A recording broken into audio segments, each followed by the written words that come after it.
Hey everyone, don't cry for me. I'm in San Diego, not Florida, where I'm at the Qualis QSC event. We'll be live from the gang at QSC today. But we're also going to talk about how all of these hurricanes are affecting IT disaster recovery, and AI is winning Nobel Prizes. All that and more. You're watching Techstrong Gang.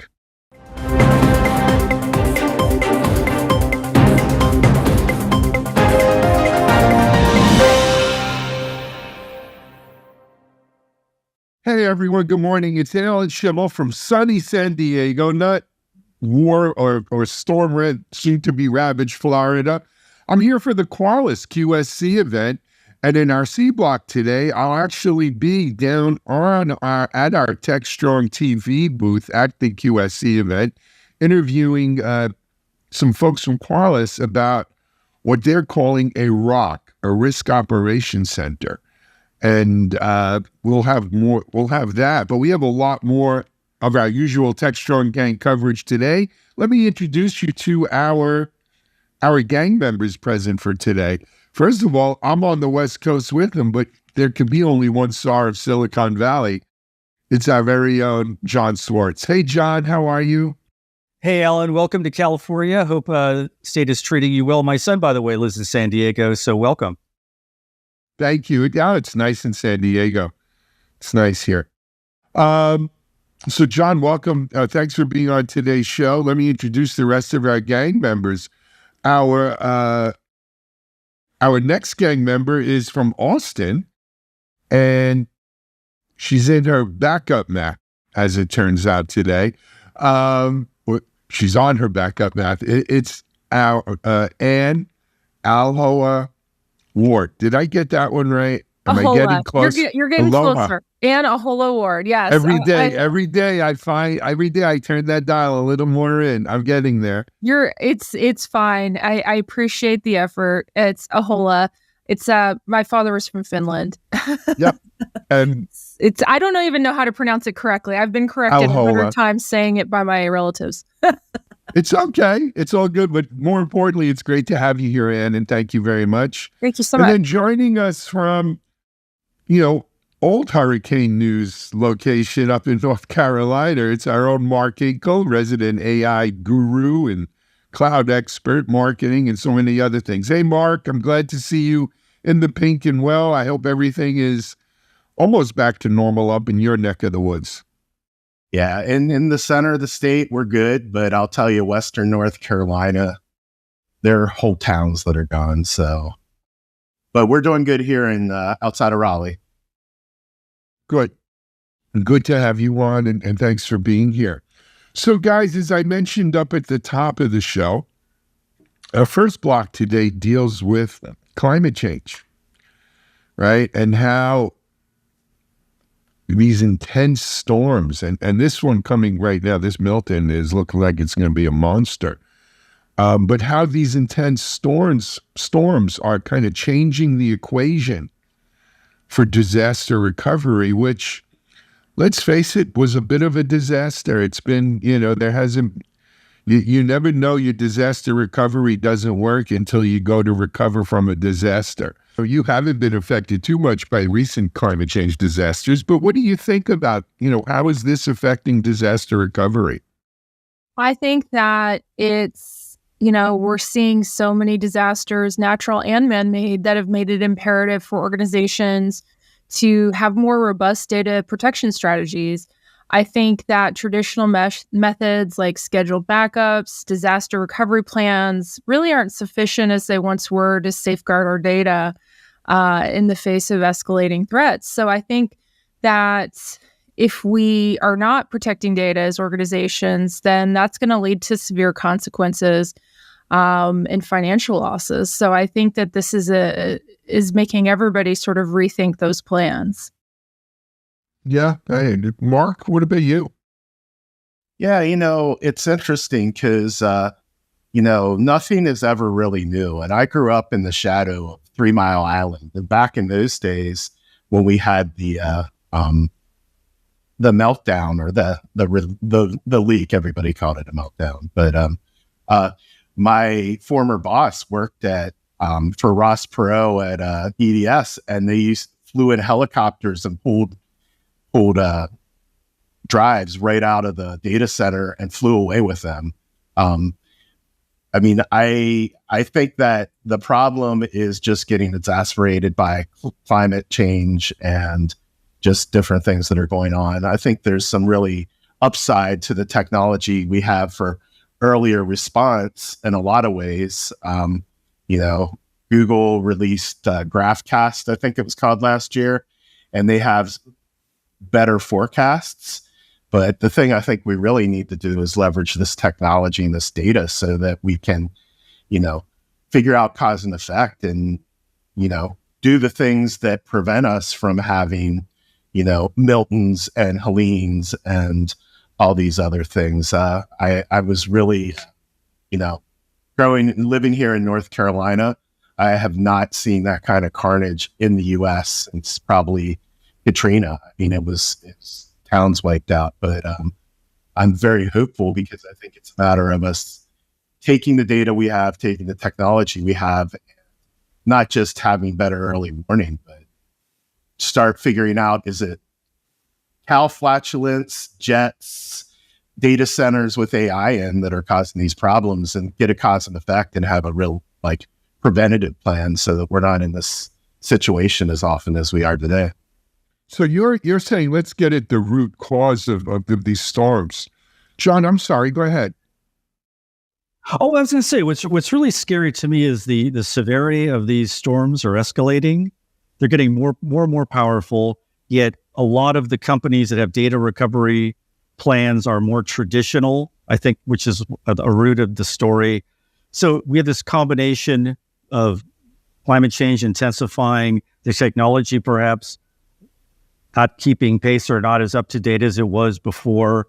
And I'm wondering, I'll throw this out to all y'all. I think Mark mentioned it, like the element of AI or even something like digital twin, something that could probably help in terms of data recovery going forward, because this is going to get worse, I'm afraid, so in Florida and other states. So I'm not one of those people who say we can't stop climate change. But I have become one of those people that say it's probably taking us 150 years of industrial pollution to get into this mess. And it's going to take us probably at least half of that or longer to get out of that mess.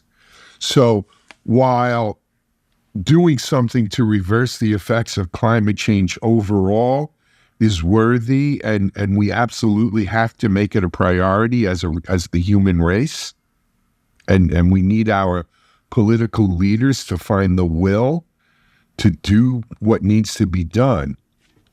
That's a whole separate thing.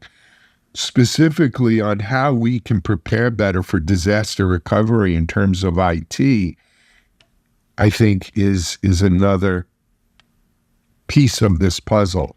I'm always reminded back, I was in the data center business in the late 90s, .com days. We helped take a company, an ASP that operated data centers and managed infrastructure. And what always freaked me out is, back then we had tape backup. And a lot of the tape backups would, those machines with the robotic arms that would move.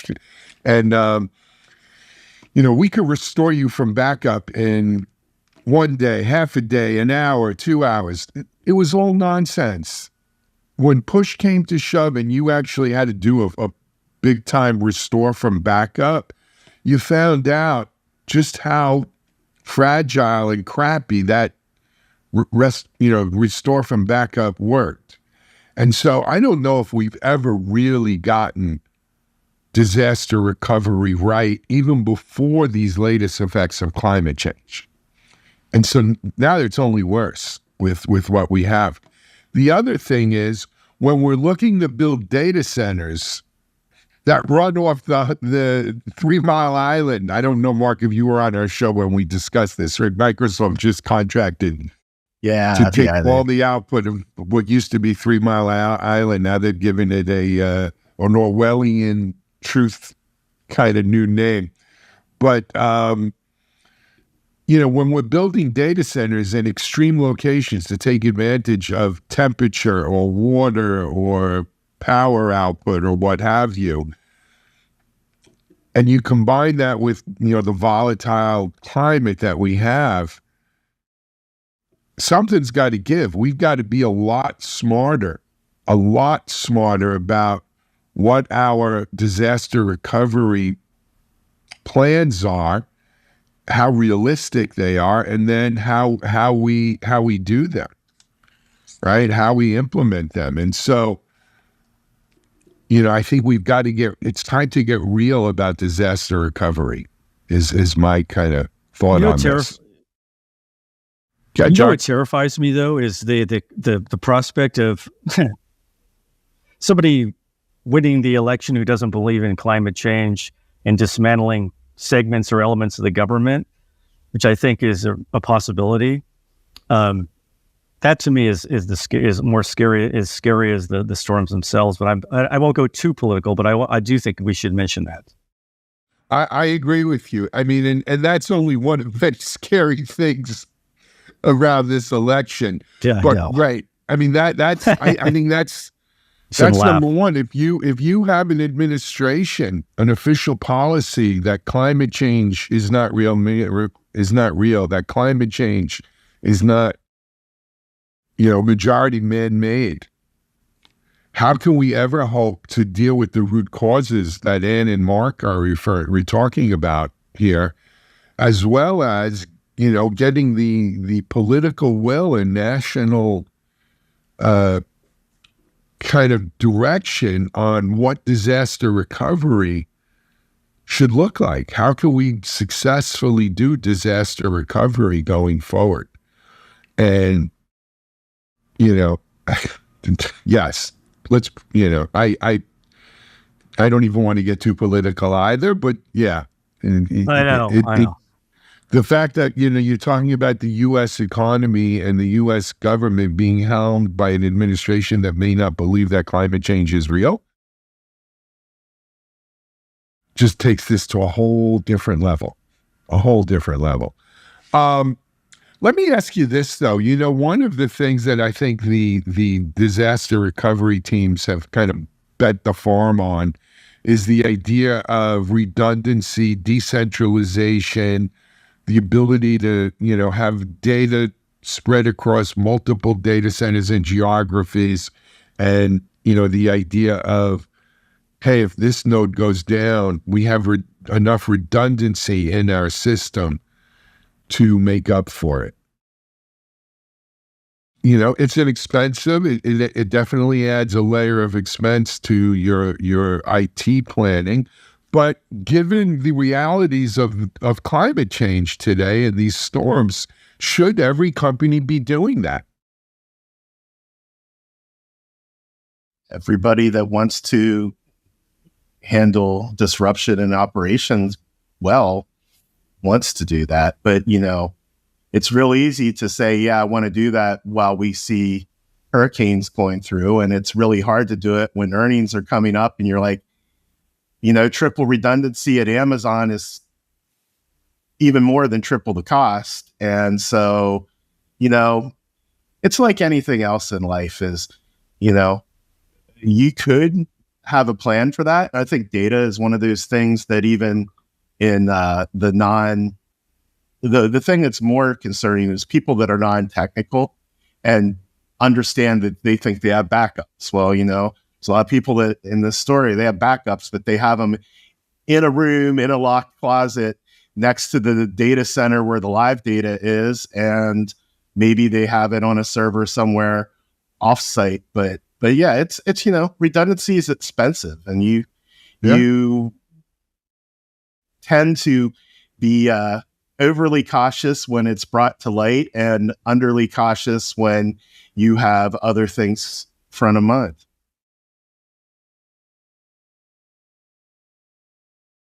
Yeah. Hey, I'm sorry. I might have dropped there for a second. Do you guys hear me? Yes.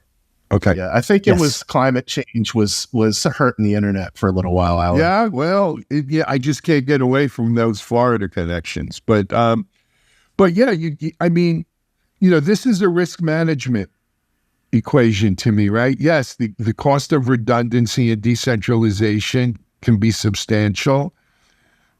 What is the risk of a disaster, taking down your IT infrastructure for a period of time? And I think that, when we get right to the heart of it, I think that's the nitty gritty of it. Well, and what is the risk of depending on another organization to do it for you? The hosts that I have recommended for WordPress sites for a very long time is WP Engine. They got into a giant spat with Matt Mullenweg and with the WP Foundation that's now being litigated.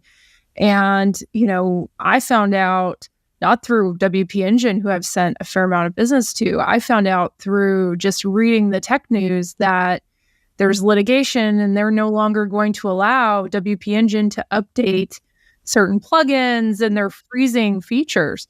So as somebody who doesn't have expertise in security and has depended on those daily backups for WP Engine, it just sort of reminds you you're vulnerable if you're depending. I mean, we always have local backups, but still, I now can't update my site because of a spat between two powerful people. It's just sort of, it's sort of eye-opening how you have to be careful not only how you handle your IT, but you also have to be careful who you trust. Well, and that's always the case in IT, right? And just full disclosure, we used to be a WP Engine customer. We left a couple of years ago not because of this spat with the WP, with the WordPress folks, but it was exactly over backups and their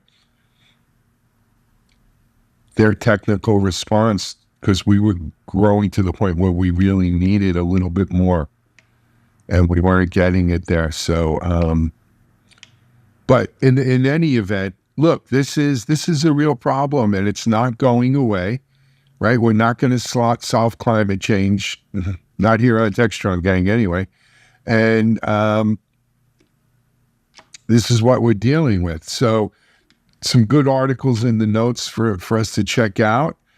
But let me just say this. Obviously, the health and safety of humans is probably more important than the redundancy or your ability to restore your IT infrastructure. And with the storm bearing down on, central West Florida,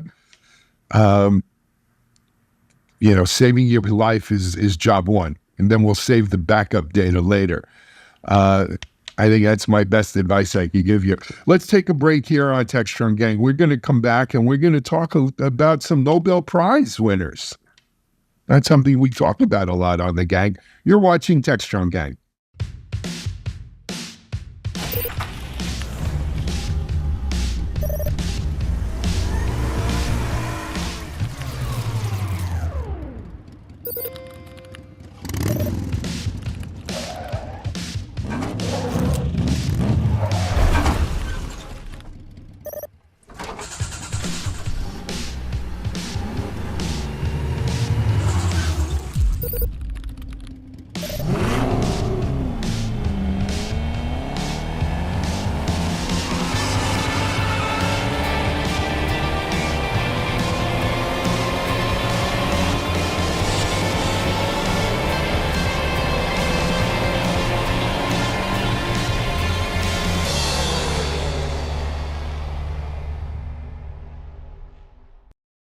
Welcome back to Techstrong Gang. I'm John Swartz in California. And yesterday, or actually Tuesday morning, we had a really monumental event. Researchers Jeffrey Hinton and John Hopfield, whose work on machine learning led to the development of things like ChatGPT and other AI products, they were awarded the Nobel Prize in Physics on Tuesday. Their work was instrumental, according to the Nobel Committee of Physics, in laying the cornerstones for what we experience today as artificial intelligence. Now, what I found particularly interesting and kind of draw comparisons to was Mr. Hinton, who's a professor at the University of Toronto and left Google last year after 10 years with the company because he's afraid of what AI can do. So the very award he was getting was for a technology that he's warning us about. And it reminded me of Oppenheimer. In a sense, someone who knows the technology as well as anyone telling us that we need to be careful how we use it. And in a sense, also, I talked to a couple of people in the last few days about this, and they not only made that comparison, but they also were looking at this idea that as we kind of move into the future and as things start jumping and leaping with AI, that makes it all the more crucial that we think about the long-term implications. And like in the case of, like, say, an Iron Man, he's got the assistant speaking into his ear, telling him the consequences of what he's going to do. And I think that's what Mr. Hinton is trying to do for the rest of us. So again, history and the godfather of AI is kind of, in a sense, being compared to the father of the atom bomb on multiple tracks. Wow. Yeah. I thought what was really cool, I didn't realize that their research was actually inspired by the brain structure. And that was sort of what led to the advancements that they made in AI technology. And I think on a positive note, that the committee also focused on, the impact of the discoveries and how it's made our machine learning system so powerful. So it wasn't all doom and gloom. There were positive notes to it, but I think that's just sort of how it goes with AI. There's always sort of a caveat and a warning, because we're all still dipping our toes. And the thing that's really interesting about it is that both of these guys have created these research in neural networks. And actually, Hopfield was a contemporary of Richard Feynman, who won the physics Nobel Prize for Physics, I think in 65-ish. Yeah. So, he's sort of a legacy, but their discoveries of what they did were really interesting. Like Hopfield our last segment, we talked about data. The key thing about his contribution was it takes noisy data and puts order into it. So it identifies patterns to reconstruct images and such. So is noisy shorthand for unstructured? It could be unstructured, but it's mainly means that there's probably more holes in the data, and it fills it in using statistical analysis to predict and fill it in. I just want to make sure we're clear here for our audience. So there's two Nobel prizes that were given out that are AI related, or maybe there's more. One, as we mentioned, is AI pioneer Geoffrey Hinton, who won the physics prize, right? And that was with John Hopfield. But there was a second Nobel Prize in chemistry awarded today, and that went to Google DeepMind scientists John Jumper and David Baker. And they won it for using AI to crack the code on almost all proteins, which, protein and protein folding, and I mean, it's a key to life, right? And using AI on protein structure and cracking the code on that is, again, this is a great use of AI, actually, if you ask me, right? This is the kind of stuff where AI, it can change our lives in terms of, so many diseases, whether we're talking about Alzheimer's or MS or so forth, how our bodies produce proteins, and a little DNA off here and there when you got the wrong protein structure, and catastrophe. That's it. Yeah. So, for all the time I sit here and badmouth AI and poo-poo it, these are amazing accomplishments, right, that are worthy. I'm sorry, go ahead, Mark. Actually, there was a third scientist, so it was split in half. You're right about that. But Demis Hassabis, who is the founder of DeepMind, and John Jumper got half of it, along with David Baker, who got the other half. And what they did was, it's sort of cool, because I did a little bit of look of work. It looks like the Google side and the DeepMind folks created the models that do protein folding analysis, and then David Baker took those tools and made some design, I guess, leaps forward. But the essence of protein folding in this context is, as we are with so much of science, we think that probably a lot of disease is caused by a failure in protein folding, and this allows you to simulate and design proteins that and I'm really probably butchering this because I'm a very simple-minded guy. It's very simply fixing the way proteins work so that we can prevent disease. So it's a huge impact versus the AI that is creating deep fakes and writing stories and doing all sorts of other nonsense. This is the kind of stuff why I'm interested in the long-term AI prospects. Absolutely. What a great use of the technology. Look, there's more Nobel Prizes to be awarded. I don't know if they'll be AI related, but certainly a lot going on. John, anything else before we close you're out going to this see, one? actually, I think you're actually going to see the influence of AI, not just in these types of awards, but eventually in entertainment related awards, writing awards. I think this is just the beginning of AI contributing to heightened creativity in a certain sense and heightened discovery. I mean, if you remember Everything All at Once, I forget how to say it. Everything Everywhere all at once. That's the rocks in that section, and they won the Academy Award, were AI generated by Runway ML. And now I had written last year, I'm like, I'm pretty sure that it won't be too long before we'll see a Academy Award won by AI tools and production. If Milli Vanilli can Maybe win a special effect. You know it's true, Anne. Talk about It was taken away later. Fake music and fake news. Anyway.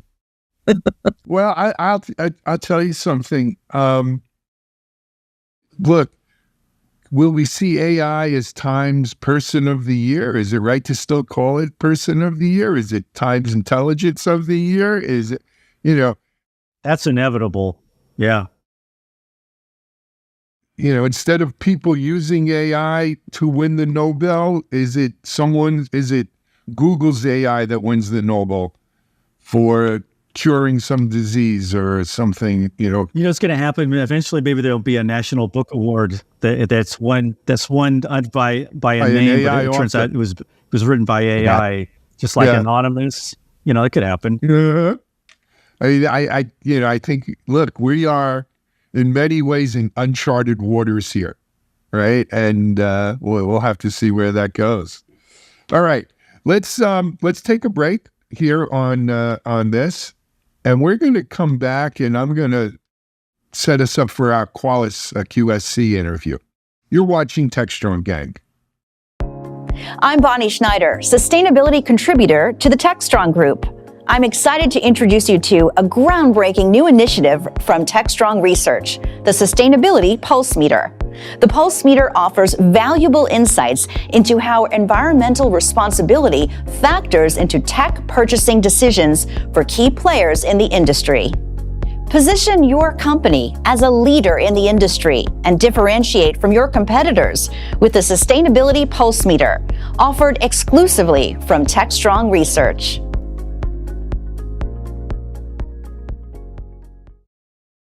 Hey, everyone. All right, back here on Techstrong, gang. As I mentioned at the top of the show, I am out in San Diego this week for the Qualys QSC event. And our next segment, I actually am going to be on the QSC floor at our Techstrong TV booth. And I will be talking with Marouche Akhtari and Naeem Islam around the big news here at Qualys QSC, where Qualys is announcing what they term the ROC, R-O-C. The ROC, not Dwayne Johnson or anything like that, but ROC stands for Risk Operations Center. And when you think about it, we, of course, already have NOCs and SOCs, right? Network Operations Centers, Security Operations Center. Do we need another operations center? Should ROC be part of SOC, or have we gotten to the point where ROC is a standalone OC? And we're going to talk to our friends at Qualys about it. And here's that interview now. Hey, everyone, it's Alan Schimmel. We're here in San Diego at the Qualys QSC event, and I'm excited to be here. This is probably my, 7th or 8th QSC event in the Americas over the years. It's always a great event for learning about security and seeing what's new in the security space. For those who aren't familiar, we're going to jump into what Qualys QSC is and what some of the big news coming out here today is. If you've been following along, we've been streaming live from QSC since yesterday, and we'll continue today following the Techstrong gang with our live broadcasts from here in San Diego. But for now, I want to introduce you our two guests for this special segment on Techstrong gang. I'm going to start to my far right and introduce you to Naeem Islam. Naeem, I hope I got that name right. Yes, you did. I went with the easy one first, but I can get a little confidence. Naeem, you're product manager for cloud security. That's correct. Yeah. So I've been at Qualys for about a couple of years. Came as a part of an acquisition in AI, and which we've integrated into our total cloud security product. And very happy to be here. Absolutely. And we're going to talk more about AI, and we have been talking about AI. Obviously, everyone talks about AI. Way more than we want even. But today we're going to talk about enterprise true risk management. And if we're going to talk about that, this gentleman is the guy to have here with us. It's Mahesh Ikhtari. Yep. Thank you so much. All right? Yeah. Mahesh, how are you? So talk to us a little bit about your background. Absolutely. I've been in the cybersecurity industry for the last 20 plus years. Fairly new at Qualys. I'm leading the launch of our True Risk Management platform, Enterprise True Risk Management. And this is really taking the risk management strategy to the next level for Qualys. Right? And I can certainly go into the details of what we really mean by a risk operations center. But I'm Mahesh Ikhtari. I'm VP of Product Management here, managing the Enterprise True Risk Management offer. Very good. And we are going to jump into that. Before I do, though, I realize, our audience, I think most of our audience knows who Qualys is, right? Qualys has been around. My background is security as well. I've been in security almost 30 years. There was a time where one of the companies I co-founded in the vulnerability management space, we were a big Qualys competitor early 2002, 2003. Interesting. Over the years, I became very good friends with Philippe. And then I've been, covering Qualys since I started this company 10 plus years ago. The QSC has, for a long time, been Qualys's a platform to announce new products, give their thoughts on where the direction of the security industry is, but most importantly, also to get some FaceTime one-on-one time with customers and one-on-many time too, right? Correct. I know this is the QSC for the Americas, but you guys do one usually in India or in Asia back and in one in Europe. Europe as well. Yeah, it's a global thing. It's a series that we have, and it's our way to two things, as you said: announce new products, tell the industry where the company is headed, but also connect with customers. And so we also have advisory board meetings that we do, strategic product partners.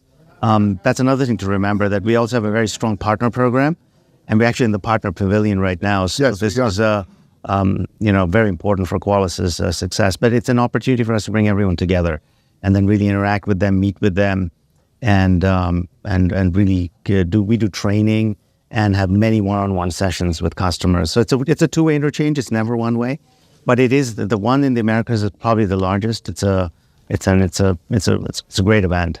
Yeah. I was recently at another user conference from another fairly public company, security and DevOps space.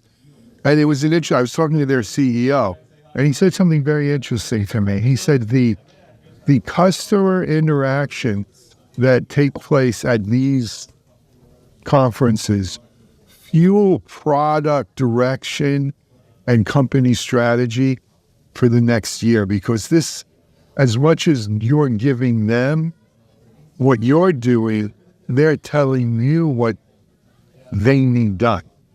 And so that two-way information sharing is, as I think, really the kind of the dirty little secret, if you will, about these kinds of conferences. You learn as much as you give here. Yeah, I think that's important because, we're a customer-first company.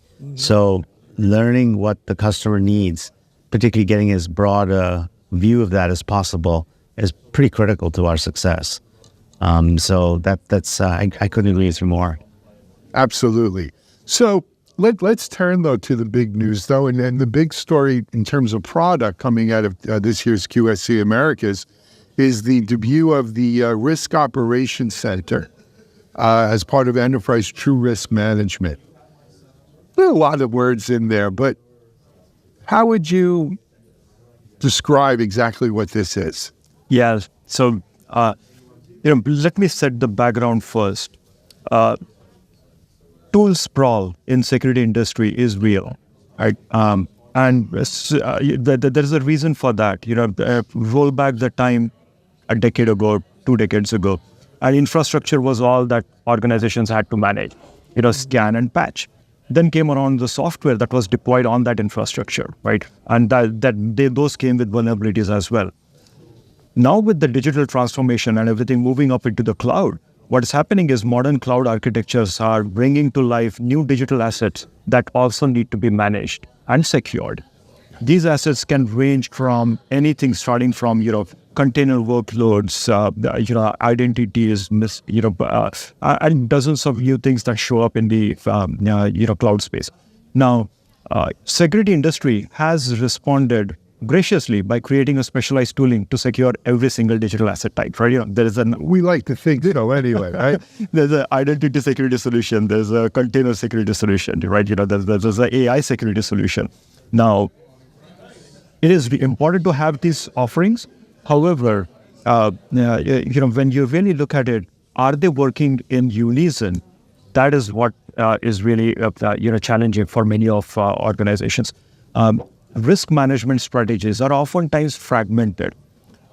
I would like to really draw an analogy with a SOC, Security Operations Center, which is a pretty well understood concept in an organization. What it does is it indeed takes threat incident data, right, events from multiple different tools for the purpose of aggregation, correlation, enrichment to really figure out a coordinated incident response plan. Similar strategy does not exist today in the proactive risk management side. And that is indeed what a risk operations center is. Our strategy with the launch of Enterprise True Risk Management offering is to really provide that, I would say, cybersecurity operating system that really focuses on risk reduction programs, collecting security posture management information from the specialized tools that we discussed earlier, bringing it all into the same risk plane so that you can normalize them, enrich them, and really create a coordinated risk response as opposed to threat response. We are really looking at the proactive side of things so that your vulnerabilities and misconfigurations don't get exploited in the first place. That is what the concept of a risk operations center really is. And now it's risk operation in the cloud, but risk doesn't exist only in the cloud, right? And so I'm imagining you're pulling data in from the agents on endpoints, threat intel, and all kind of the traditional things. So I'm of two minds of this stuff, right? And as I mentioned, I've been in security a long time. I think one of the problems that security in general has suffered from is that for a very long time, especially when I first got involved in security 30 years ago, security was not always part of IT, right? It was separate. It was oftentimes part of risk, and risk management was not an IT function. Risk management, a lot of times, came out of the CFO's line, right? And so there was this unnatural silo, unnatural wall between security, IT, risk, and IT. And then what happened, we realized that security had to be, it was too close to IT. It had to be part of IT. And so all of a sudden, the rise of the CISO. And the CISO many times has their own seat at the exec table. In other organizations, the CISO used to report to a CFO, now started reporting to the CIO. And in some organizations, the CIO and CISO role merge, like into the same person, right? When we went that path, though, we bifurcated security from risk. Okay, security, you can go be part of IT, but risk, that's still a financial decision. And so I'm wondering if what we're seeing now is the other shoe dropping, saying, hey, you know what? Risk is bound to IT as well. You may make financial considerations in terms of managing your risk, but the information that you need to make those decisions live in the IT, live in the cloud operations center, in your SOC, in your NOC, right? And that really what this is, right? Are we seeing risk now move to the IT side of the house? Yeah, we wouldn't have to talk about risk if organizations were able to patch every vulnerability, fix every misconfiguration, right? We wouldn't have to talk about it. The reality on the ground is our customers have to deal with 50 million, 100 million findings, right? And there's just no humanly possible way to fix them all. Now you have to really have that risk dialogue to understand what is the meaningful or impact of these vulnerabilities and misconfigurations in my organization. So security data is one thing, but when you process that security data, it has to be contextualized for your organization, right? In terms of what is the impact of a loss, should I incur one? And that is where risk management strategies sort of blend into the security response that organizations often derive, right? You're absolutely right. These functions have sort of shifted between multiple different teams in an organization. But with a risk operations center, what we envision is supporting three different functions through a single platform. The CTEM, continuous threat exposure management, the CRQ, the cyber risk quantification. Because what do you do with risk? You either eliminate the risk, you accept the risk that I'm okay with this risk, or you actually transfer the risk, which is buying cyber insurance. So having this comprehensive view of what that risk means from a financial impact to my organizations is really important, and that is where the cyber risk quantification comes in. And last but not the least is you really want to have an automated compliance platform that really allows you to identify auditory or regulatory risks to the business as well. So these are the three key pillars of a risk operations center. And a single platform like Enterprise True Risk Management is going to enable organizations to derive these insights from a unified manner. Let me add a couple of things to that. He's actually right. So it's a complex situation that I think we have this whole organization now involved in risk. It used to be siloed. You had this silo of finance looking at risk as a purely business thing. And then you have IT that had an operational thing to fix. With ROC, everything is coming together where we have a tool that can address many different issues. But with major breaches occurring in so many organizations, everyone in the organization is now part of the security team, if you will. If you look at it, we have this notion of DevSecOps now. The developers are now responsible. Finance is responsible. Legal is responsible. There is a security team, but everyone is part of the solution. Security is everyone's responsibility. It wasn't that way until we had these large breaches and everything was all hell was breaking loose, if you will. So I think this is our attempt to bring it together, to put some structure in the madness and giving an organization an opportunity to think through how they can address these issues systematically throughout the organization and actually have something for every stakeholder. So it's a different view that I think we've created here. So I will tell you that this is why I started DevOps.com about 10 years ago, is I recognized that for security to be successful, we had to get the developers thinking security. We had to get the ops teams thinking security and test teams And even, yes, the HR and the sales and the business teams. No, I think Everybody it's had to. and then with the cloud, and agile development, because everything is all API driven. There's no physical stuff that it's all really, really fast. Yes. And so the other thing that's not on your side is time.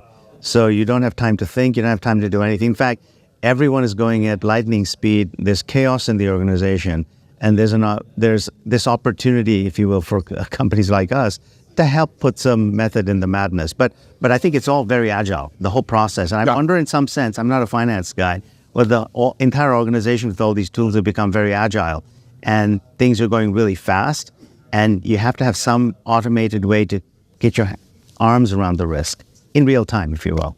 Yeah. Which to me screams AI. So let me throw that back at you. How big a role does AI play in the ROC, true risk formula?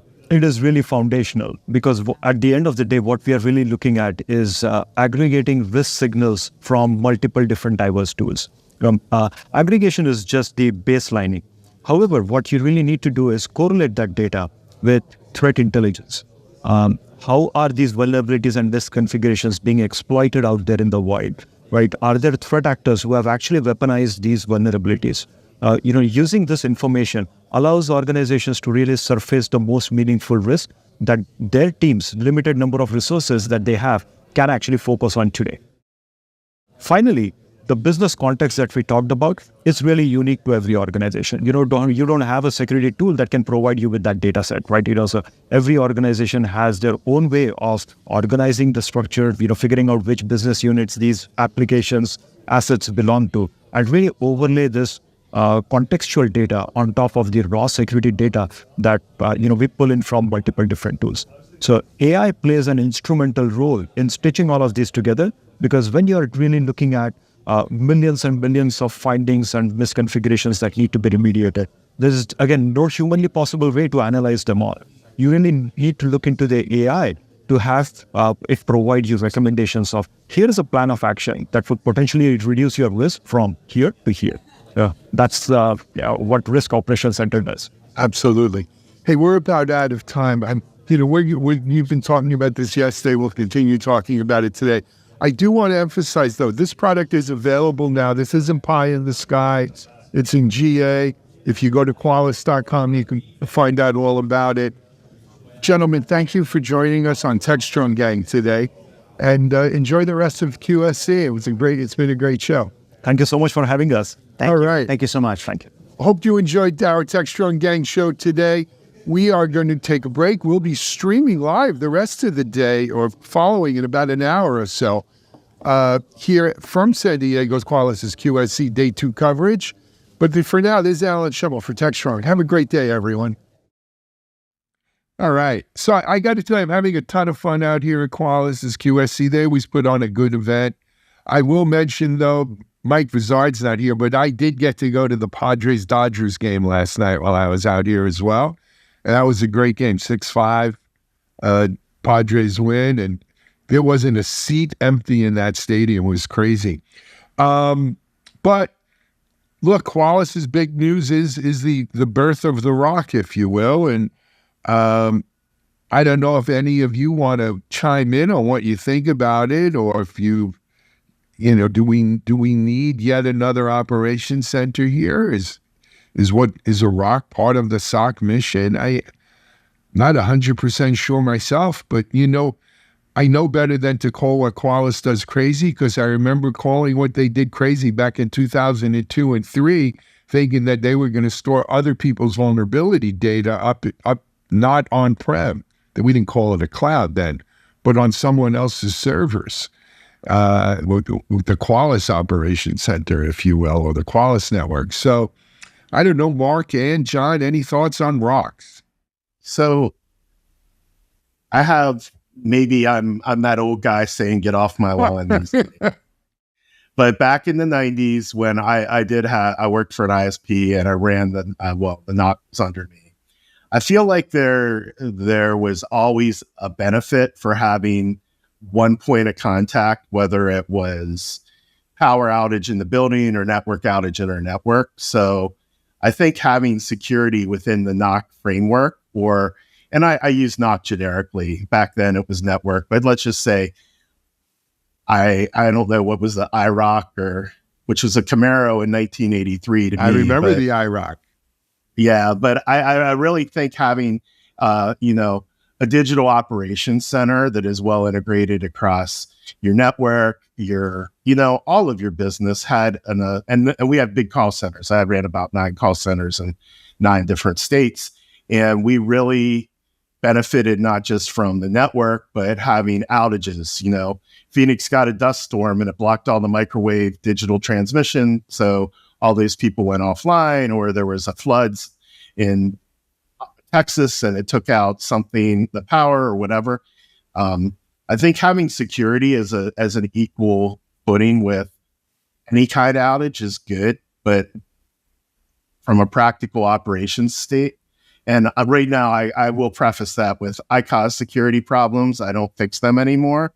So I'm speaking a little out of turn, but I do think having that integrated into your overall IT operations center is important. I don't know if standalone always scares me, because silos coming from the DevOps world are really not a good thing in my experience.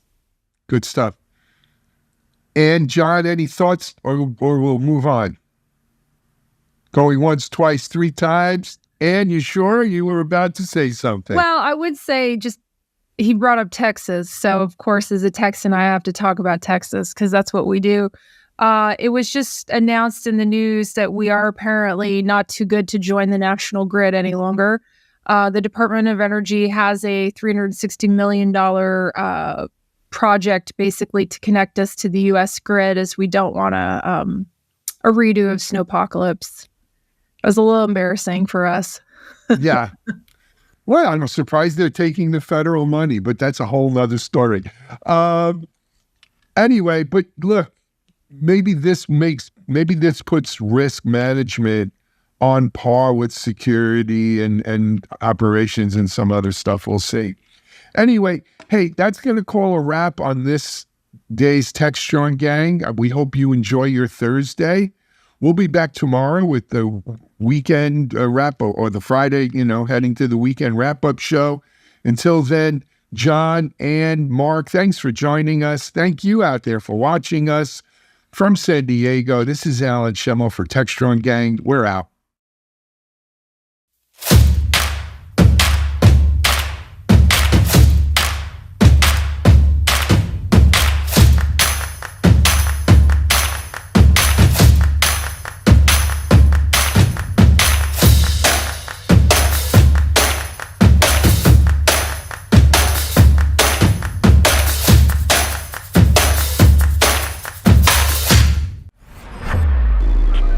Is Techstrong TV.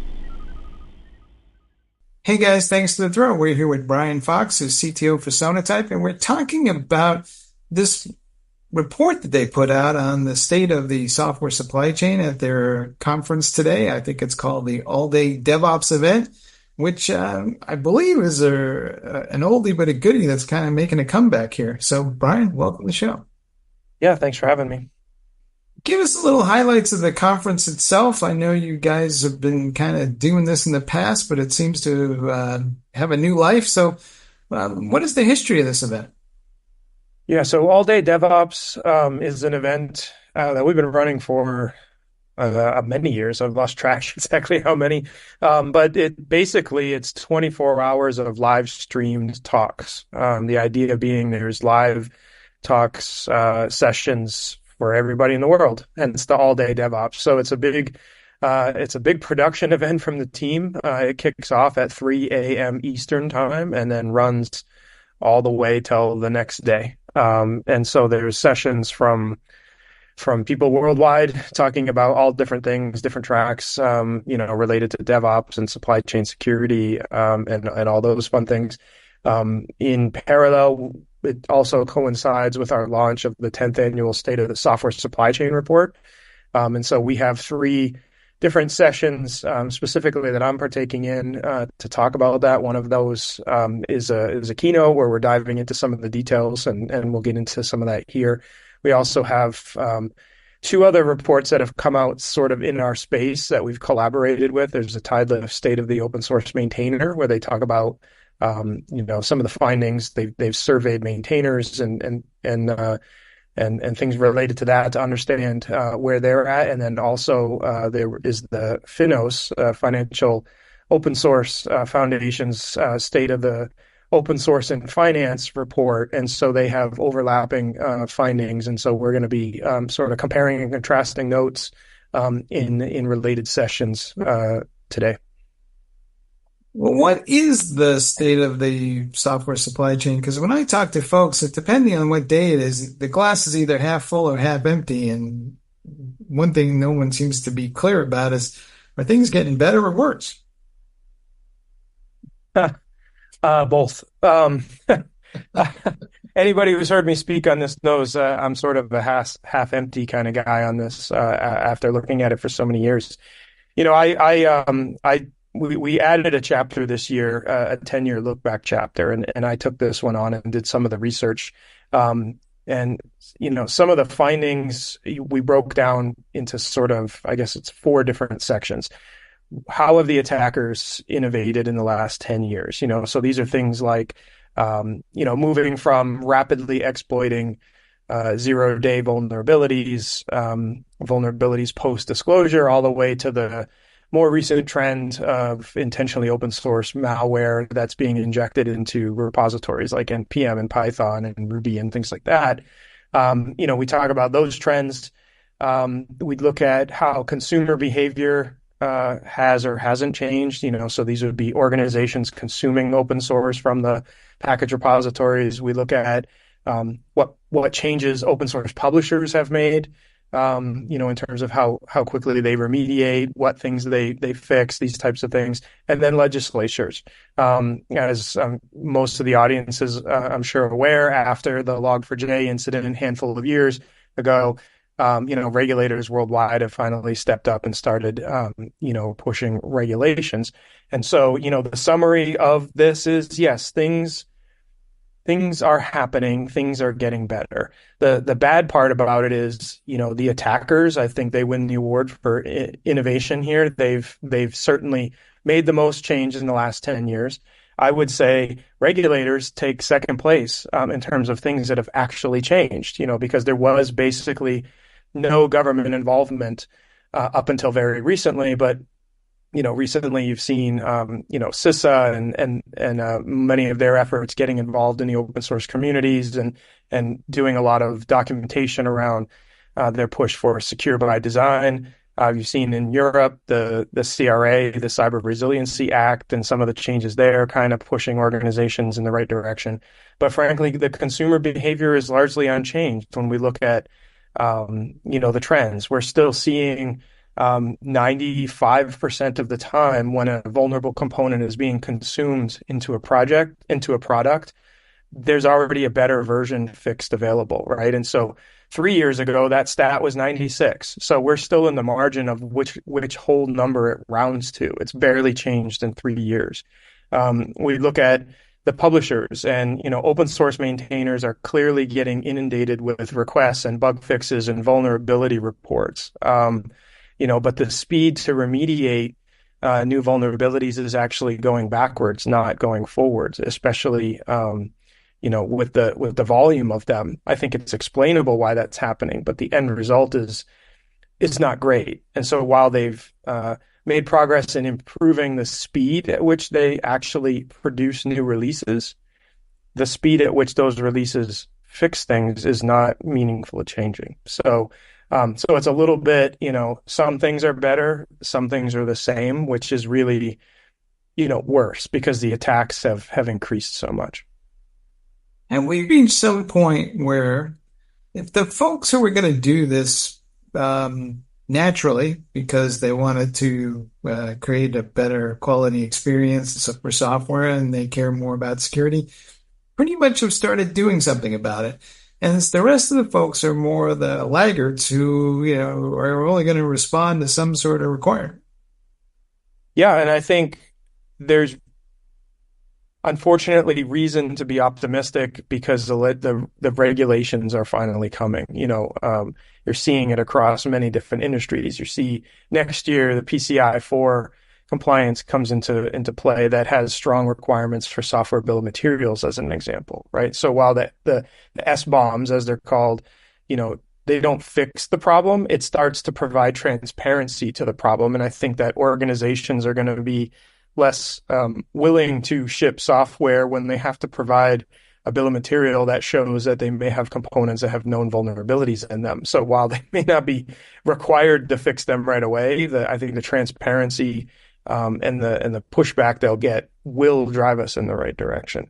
Yes, the challenge is there are many organizations. We've been working with many early adopters now for 15 years that have largely solved this problem. We've shown in the past organizations that had prepared their pipelines and had a deep understanding of what components were used and where, that they remediated Log4j across their thousands of applications portfolio in days, right? So we've shown in reports in the past that this problem can be solved.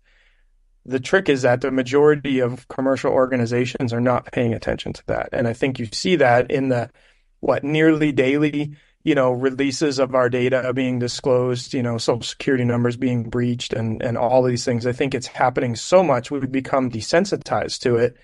And we shouldn't as consumers accept that it's okay, and that organizations that are doing a provably and knowingly terrible job at security should get a pass and just have to buy us all our 10th monthly security monitoring report for everybody, because that's the worst thing that happens to them, that there are no consequences. I think that's what will ultimately need to change in order to change the behavior at large. We have talked so much in the last few years about shifting left, and in some ways that was a good thing, but I also started to wonder if it just sent us down a path or led to an expectation that somehow or other all we have to do is move all this over to the developers and we'll be fine. And I guess, are we waking up to maybe this is a shift left, shift right, shift everywhere kind of problem? Yeah, I mean, the shifting some of the decision making and some of the visibility towards the developers definitely is progress, right? Because the developers are the ones at the end of the day who have to make the changes that are being pushed on by these new legislation. But at the end of the day, also developers are being driven by their organization to achieve certain metrics, and if those metrics aren't strongly security above just ship a thing, then you're going to get exactly what we have today. So there are many organizations that, that doing the security fixes, making better choices around these things is sort of not the thing that they're goaling on, that they're rewarding developers on shipping features as fast as possible. And if somebody has to slow down to make a better choice or to retrofit a component, that's seen as, maybe an anti-pattern, right? And so, we've heard, Miss Easterly from CISA talking about, until we make security a business risk, so security risk equals business risk, we're not going to see changes. And I think she's right. That's basically the same thing that I'm saying. Until there are real consequences for organizations to do knowingly bad things, we're not going to see a meaningful change. And expecting the developers to shield that and do the right thing and they're going to fix it all, that's also not going to solve it. You've been around the block a few times. Was there anything in the results of this report that surprised you?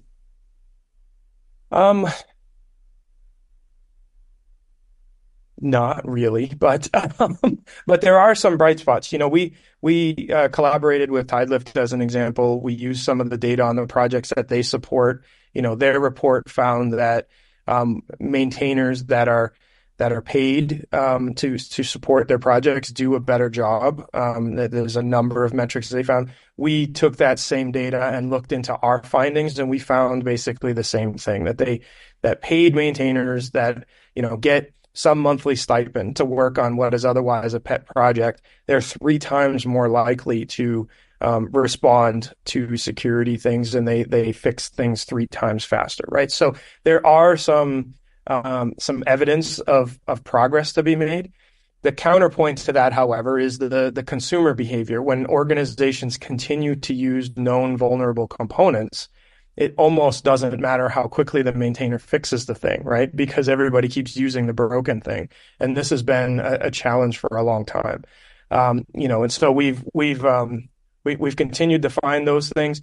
When we looked at S-bombs, for example, S-bomb production, a handful of years ago didn't exist. And so it's grown quite a bit. The problem is we're still looking at about 0.8% of new components published have an S-bomb, right? So while the number of S-bombs is getting larger, we're not even remotely close to breaking even on new components, let alone paying down the debt of all the components that don't have published S-bombs, right? So it's sort of a case of like a little bit of progress is great, but we still have so much further to go. So these findings are not really surprising to me because I live in this world, but I think they might be surprising to others. And that's why we do the report, to try to shine a light on these problems and try to help drive better behaviors.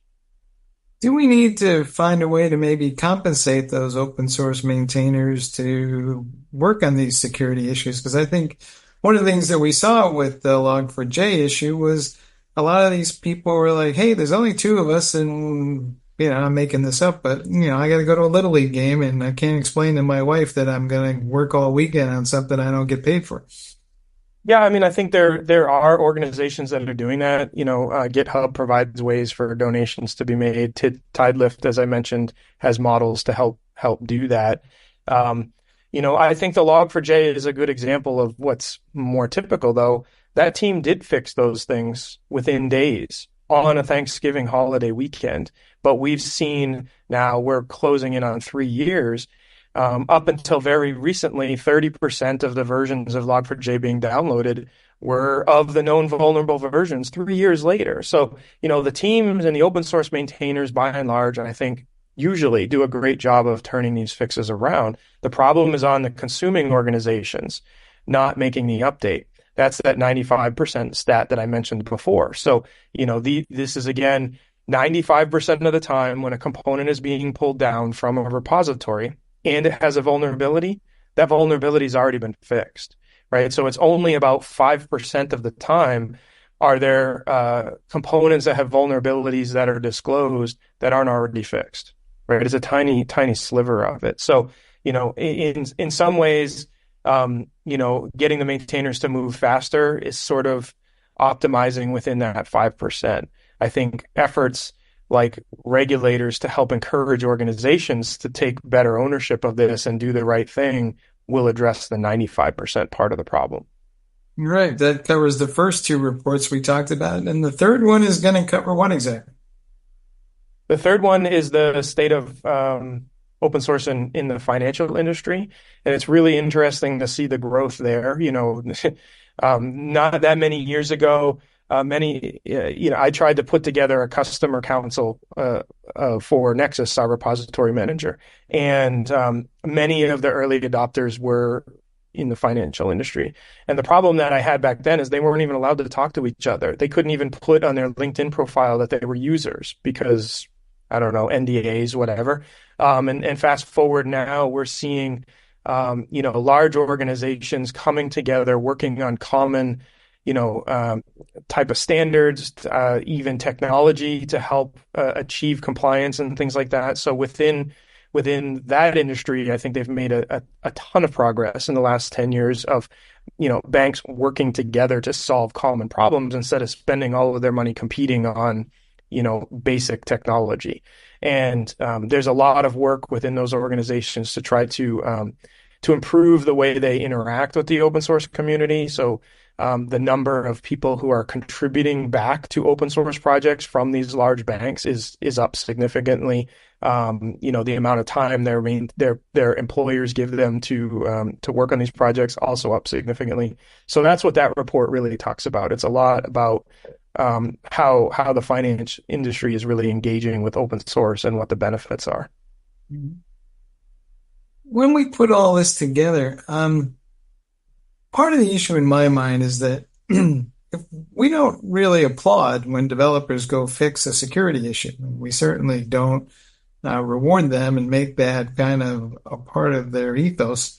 So is part of the issue that, we're just not kind of setting the right metrics in place to encourage people to do the right thing?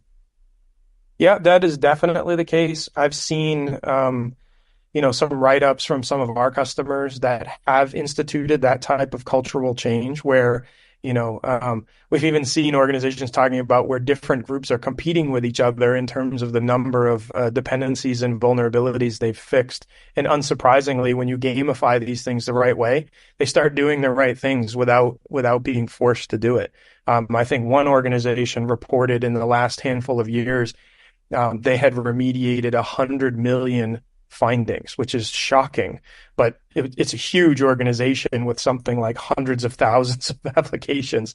But at scale, it's still a shocking number. And they've done this because they've changed the culture, which is a little bit bringing it back to the all-day DevOps, right? DevOps is all about the culture and trying to measure things, but measure the right things so that you can drive the right behaviors. And we've seen time and time again when organizations actually focus on that and choose to make that a priority, the outcomes are great, right? And it's the problem that we're seeing is that not enough organizations are making that choice over just, ship something and we'll worry about the consequences later. Right. We, of course, are now living in the age of AI. Will AI save us from ourselves here? Probably not. I think it's going to cut both ways. The AI makes it easier for the attackers to spam things at scale and make it look more plausible. We've seen, maintainers are getting inundated with pull requests and bug reports and fake reports that are hard to discern because AI has made them much more plausible. Certainly AI, when trained properly, can help make better recommendations about those things. So I don't think it's going to save us. I think it's going to, like every piece of technology, it's going to better enable both sides of this game. What is it that you see, and maybe you guys will be talking about this at the conference, but is there something that organizations are doing who do this well, who do it right, that others should emulate? Is there a thing going on here, or a set of best practices, or some sort of pattern, centers of excellence? Who's winning at this? Yeah, I think, like I mentioned before, organizations that sort of make it part of the culture that they celebrate when these things get upgraded, when dependencies are fixed, when vulnerabilities are fixed. Organizations that are encouraging their employees to get involved with open source projects naturally have a leg up from those who are just using them at arm's length. Organizations that are rolling out tooling to help understand and manage the supply chain and provide visibility internally will naturally start asking questions like, why are we using all of the possible versions of Spring at the same time? That seems like a terrible idea. Why do we have 10 different persistence frameworks or 5 different logging frameworks? That seems like not a great idea. And so, organizations that are providing management, the visibility and the controls, like you would expect from any other supply chain, they show better outcomes. And so what we need is more organizations really thinking about it this way and not just focusing on, just empower the developers and hope for the best, right? That's where we're seeing the difference. All right. And remind folks, where is this event? Where can they log in and join the celebration? Sure. It's alldaydevops.com, and you can log in. All the sessions will be online after, so you can watch them live, you can watch them recorded. They're all there for everybody to see. All right, folks, as they say, there's a happening going on online, and you should come and join us because, this is where all the cool kids are hanging out. Hey, Brian, thanks for being on the show. Thank you for having me. All right. And back to you guys in the studio.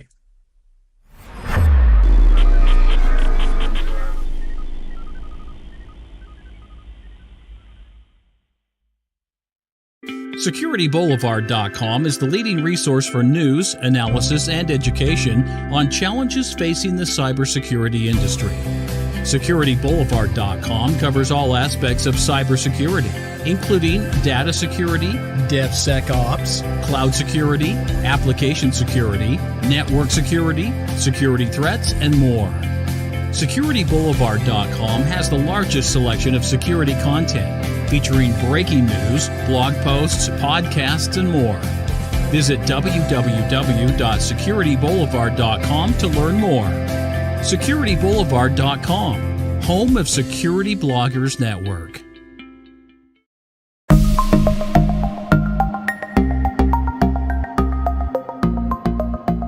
Hello, and welcome to the Digital CXO podcast. I'm Amanda Rosani. I'm excited to have Des Anderson here today. He's the CTO and co-founder of LearnUpon. How are you doing? I'm doing good, Amanda. It's great to be here. Thanks for having me on. Yes, happy to have you on our show. Can you share a little bit about LearnUpon? What services do you provide? Sure. So LearnUpon would have been co-founded by myself and Brendan, who's our CEO.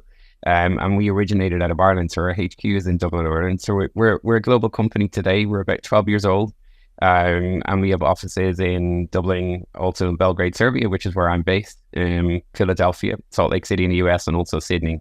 And that's all about follow the sun model when it comes to our customers. So we've a global customer base, and LearnUpon focuses ultimately on an LMS, or a learning management system. So we're an online cloud-based SaaS solution. And we provide the platform that enables our customers to train different audiences, and the different audiences can be their internal employees or their people, or it might be their customers and their partners and members. So it can be dependent on the use case, and some of our customers would have multiple use cases as well. It's not just tied to one single, let's say, thing. But that's effectively LearnUpon in a nutshell. Wonderful. Well, that leads us into our topic of the day, which is learning and development. So can you share a little bit about the digital transformation of this field, and what are you bringing as far as innovation? Sure. It's a great topic, certainly for myself, without boring you to tears on the audience. Like I've since I graduated from university and college many moons ago at this stage, back in 2000, I wandered effectively into the L&D space, didn't really know what I was getting into, but it ultimately fell in love with it. And what I mean by that is, to your question, it's so broad. There's so many different things going on, and so many different aspects to the technology as well. And of course, me being a technologist at heart, I especially love that, But for me, since that time, a lot of the customers I was dealing with then in the company WBT that I was working for, and their LMS, they had training manuals, which is a document, and they were scanning it into a printer and then trying to upload that into their platform and trying to digitize that. Whereas now you transfer it to today, and I'm sure we'll get to talk about it. You've got things like AI and all. We're not starting from a paper-based sort of learning manual. Everything is digitized, right? And that's been a huge transformation over those years, and absolutely massive technological leaps when it comes to not only just the LMS space, but L&D and sort of technology in general.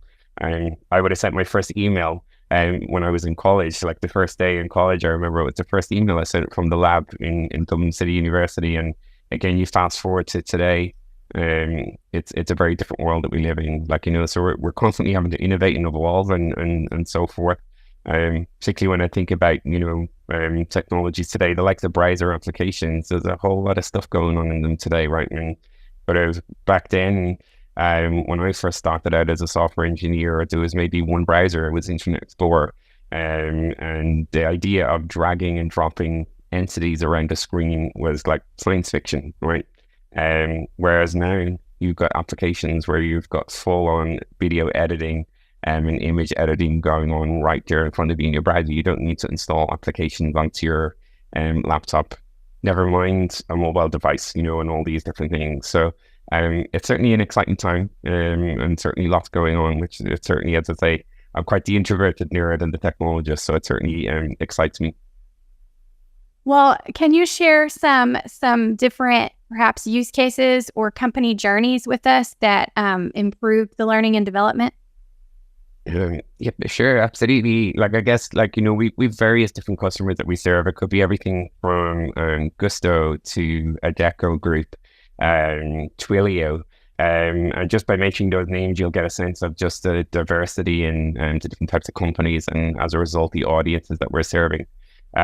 So like when we started Learn Upon, it was really simple. It was really under the basis of actually e-learning should be simple, and it should be the concept of allowing your customers to create, assign, deliver, and track. It's literally down. Those are the 4 pillars, and they still remain to be that today. And that's ultimately what we're focused on and enabling our customers to do.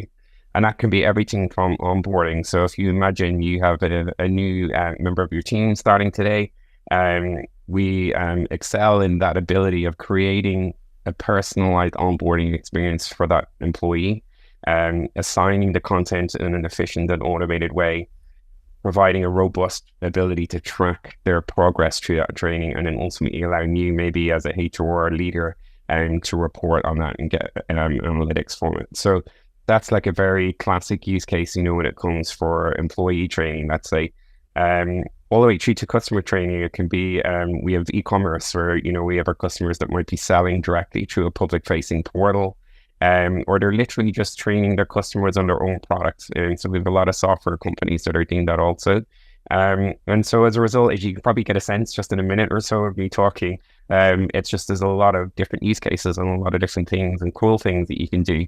But ultimately for us, like when we started, it's all about customer. Like we obsess about customer, and I know all companies will play that, right? Of course, that's why they're there. But I guess I bring it right back to our culture and our values. It's the customer at the heart, and ultimately when our customers are unhappy, we're unhappy. When they're happy, we're happy, and that's our why.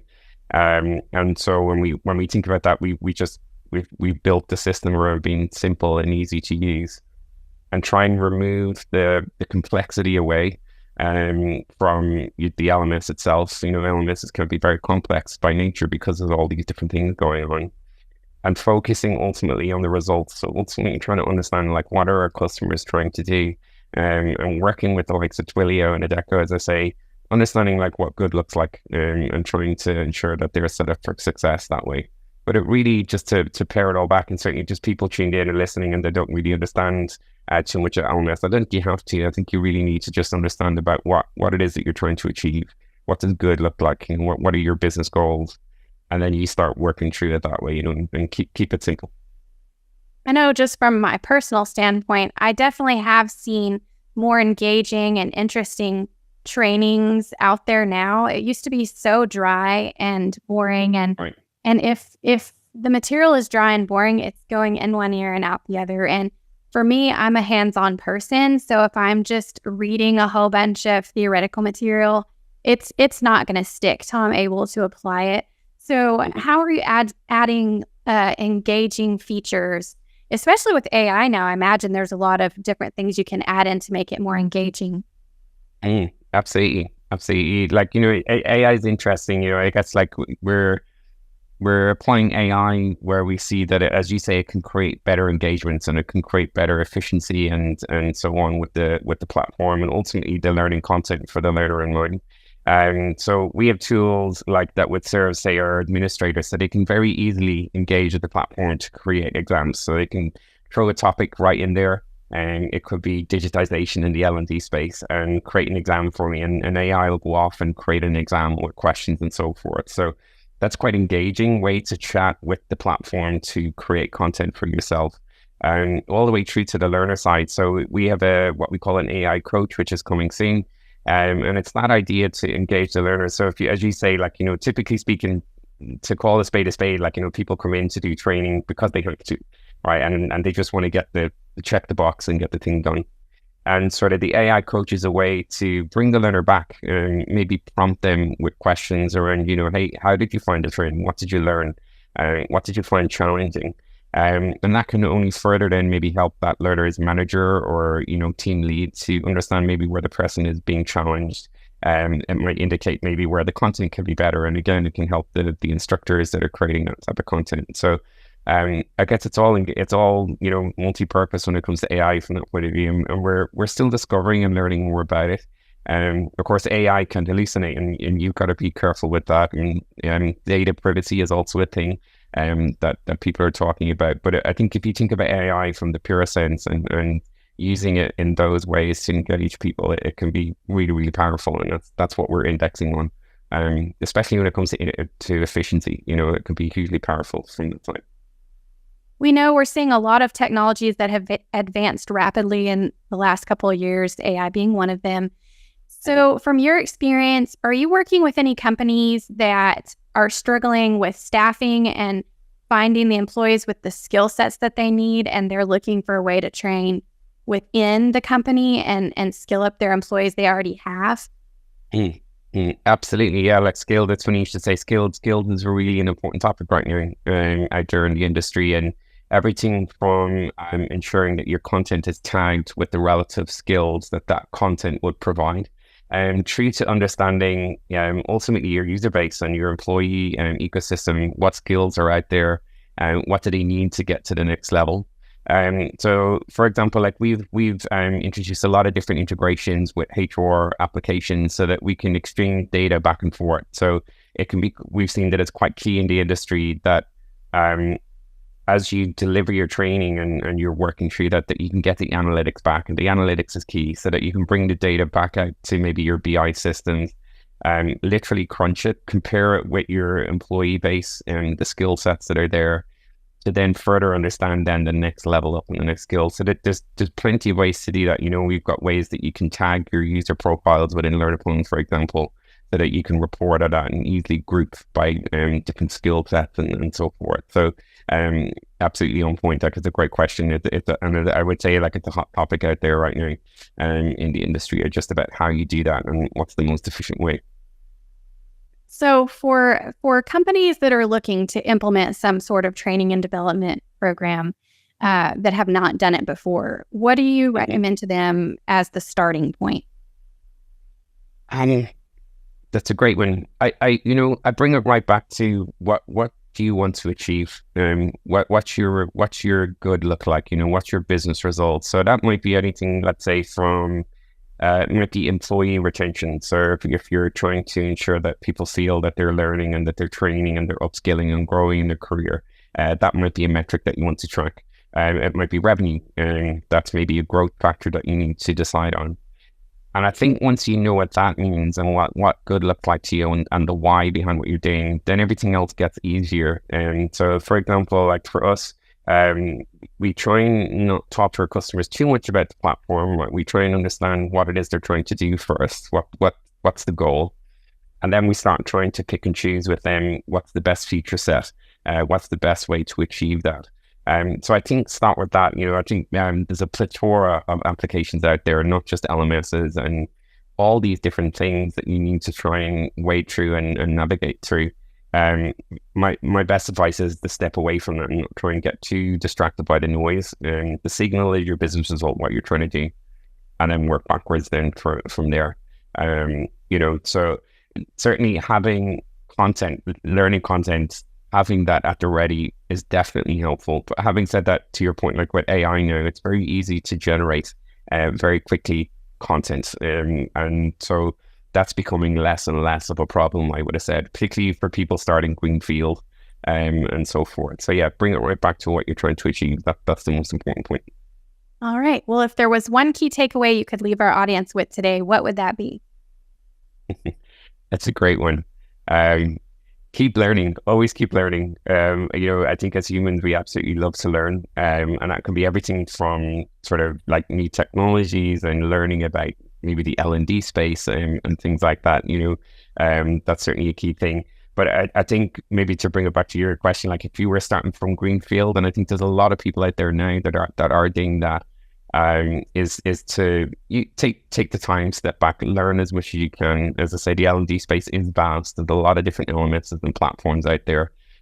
So don't get too, let's say, anxious about it, or don't get too worried about stuff. There's always a solution to different things. So that's probably the main thing I would say to people. Certainly AI is the thing, right? And I think if people aren't keeping up to speed with AI and the sheer speed at which that technology is moving at, that's definitely something that I would be keeping top of mind. So hopefully that helps listeners. All right. Well, thank you so much for coming on our show and sharing your insights with us today. No problem at all, man. Thanks again for having me. Lovely to chat. All right. And thank you to our audience. Stay tuned. There's more.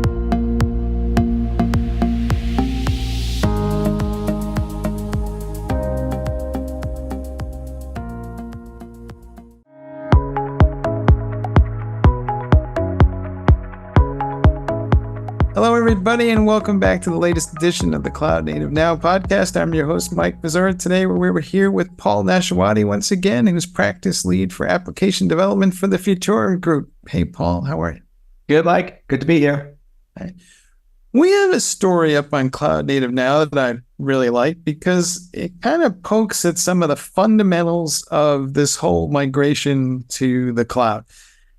It's about how we might use AI one day to accelerate application modernization and making that transition to cloud native. And this has always driven me somewhat crazy because people made these migrations to the cloud. They lifted and shifted these monolithic applications and they dropped them in on virtual machines, and that's about as far as they got. And essentially, they moved their mess to somewhere else, and sometimes it costs more because the nature of the applications they were running are long running, shall we say, and that winds up consuming more in the cloud than they might have in an on-premise environment. But somebody told them that they needed to move to the cloud regardless. And so here we are.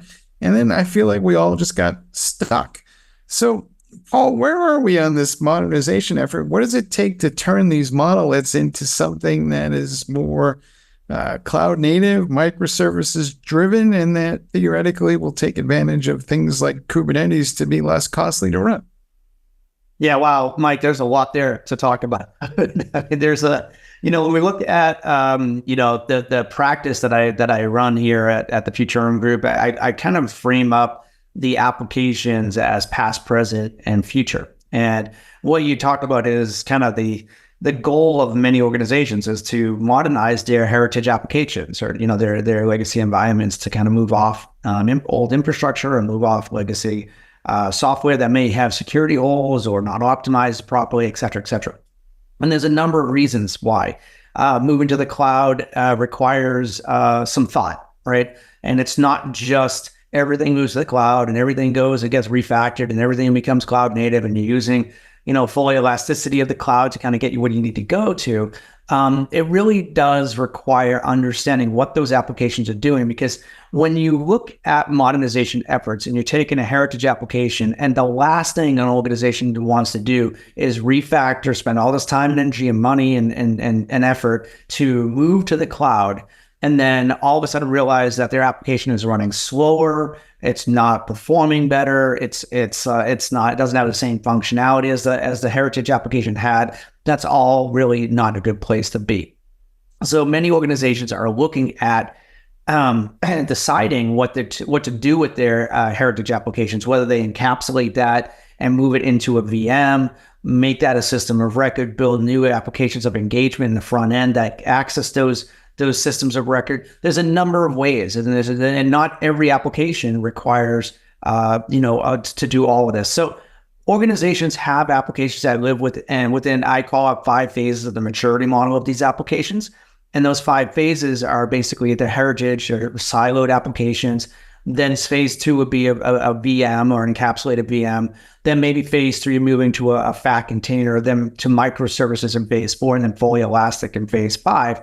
But keep in mind, like, that organizations need to look at all of these applications, and any of their applications could fit in any one of those phases. So it's not an all or nothing, right? The other thing that's interesting, about this article that we're Cloud Native Now is the introduction of AI. I can't believe we started this conversation within 3 minutes. We're back on AI. Shocker, right? We're going to talk about AI.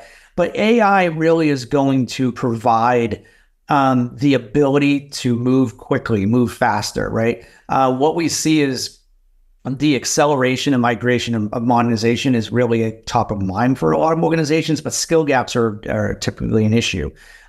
With that, the skill gaps not just be an issue, but also what applications need to be done. So if you put the proper workflows in place for AI, it can help evaluate, but I still believe at this moment, there still needs to be a human in the loop as part of that activity. If we don't have a human in the loop as part of that activity, it could potentially introduce additional holes. So all this to say, Mike, that monetization of applications is a necessity for many organizations, not because it's the cool thing to do or why, hey, I just want to move to the cloud, but it's because those heritage applications either are not performing or not up to speed and not have a competitive advantage, but also more importantly, introduce a security hole. And those security holes could potentially be the downside of your business. So that's why a lot of these companies are saying, look, we need to move forward. We have all these applications and we need the tool set to do so. And AI is helping accelerating that migration process.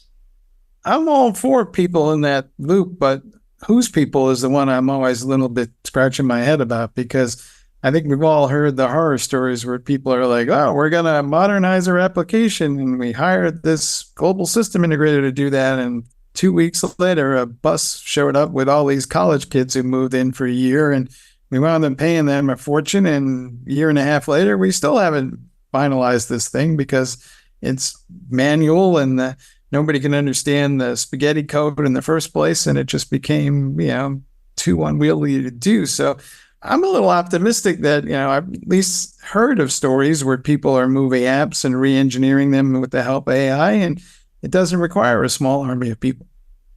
Yeah, I mean, look, skill gap's an issue, right? We know that, and it's not even a skill gap unnecessarily. It could be just resources are an issue. I mean, there's, we're seeing in our research that 50% of applications are being, actually, there's a number of applications, 50% of applications are being developed now, more so now than just 3 years ago, with half or with at least half or not the resources that are available is either the same or half what they had just a few years ago. So to kind of clarify what I just said there, which I knew that was kind of confusing, but it's basically there's far more applications being created now with fewer or the same resources, and it's just going to accelerate. So I agree with you that utilizing AI to help accelerate the process is important. Utilizing the right tools for the right job is important.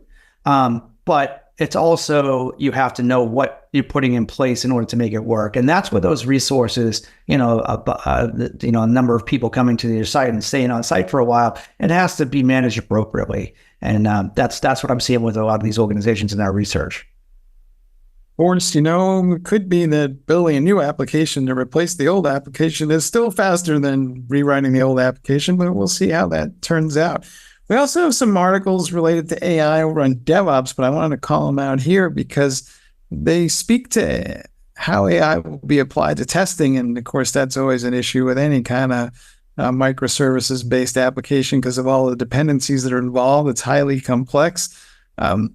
This article talks about AI Lambda test. It's one of several tools and platforms that are coming out there that apply Gen AI and machine learning algorithms to testing.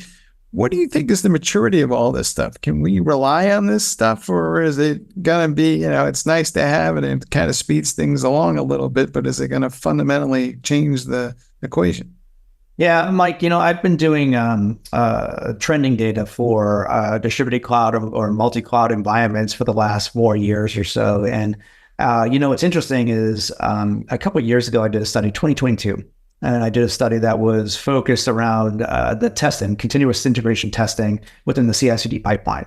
And what we found was only 29% of respondents in a 400 plus person study indicated that they were doing continuous integrated testing within their CI/CD pipeline. Fast forward to 2023, that number jumped to 66%. And now in 2024, that number has jumped up again as well.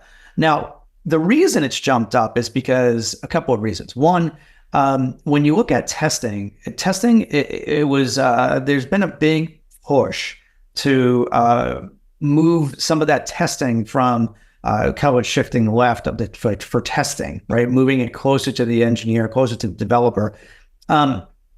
Prior to 23, what we were seeing was DevOps was responsible for getting code out the door fast, right? what we find in our research also is 24% of organizations want to release code on an hourly basis, but yet only 8% are able to do so. And so with that said, the business KPI was push code out the door fast, regardless of the QA, because QA is raising their hand going, hey, there's a problem here. We need to slow down the process. But DevOps, like, our KPI is push the code out the door, right? And they push the code out the door. And the problem, the resolution that I'm hearing from a lot of companies is, well, we do sprint reviews every 2 weeks. And if we find a problem, we just update that. But the problem is, if you're releasing an application, there's so many applications in the competitive landscape that if you want to release an application and it doesn't perform properly, you're probably going to lose that prospect or client because there's other applications behind it. And that's where I think that the testing fits into the model. And then now enter the age of AI testing and Lambda test as an example. AI testing is only going to help accelerate the testing cycle for the CI/CD pipeline. So taking those actionable insights and moving it quickly. So it's no longer QA raising their hand going, hey, there's a problem here. It's the AI can address the problem before it gets published. So I really like where it's going. I don't believe it's there just yet. Yeah, I think the part that I like where it's going is ideally it should enable more testing at the point where the developer is actually writing on the code. I think too much of what goes on today is somebody runs a test on the back end somewhere, and by the time they get around and share the results to the developer's 2 or 3 projects down the loop somewhere and is scratching their head going, I can't remember what I was thinking at this moment in time. And I think if we can get that AI to kind of be almost like, the second part of that 2 in a box kind of thing where the AI is right there all the time, it will help the developers because nobody's deliberately going out of their way to write bad code. It's just that people have good days and bad days, but they need an AI buddy. And I think that's how this has got to evolve. And the AI buddies, I think one of their primary jobs is going to be testing, right? Yeah, I agree. I think if you that goes back to my comment of shifting left and moving it closer to the developer. If you have the checks and balances earlier in the life cycle of the code release process, then you can catch it earlier, obviously. But again, developers are sitting there, they're not sitting there with the catcher's mitt waiting for the ball to be thrown to them. They have so much put on them right now that you just can't keep shifting everything left and expect the developer to get everything done. It's just, it's far too much when you're pushing this level of code out the door. I do think the quote AI buddy is a good idea to help drive that. But I also think that quote AI needs to have the right workflows and methodologies in place in order for it to work. All right. Moving on, we have another topic that's near and dear to my heart these days. It's platform engineering, and people are talking about, wow, the first thing we got to do is go build an internal developer portal. And I'm kind of like, okay, self-service for developers.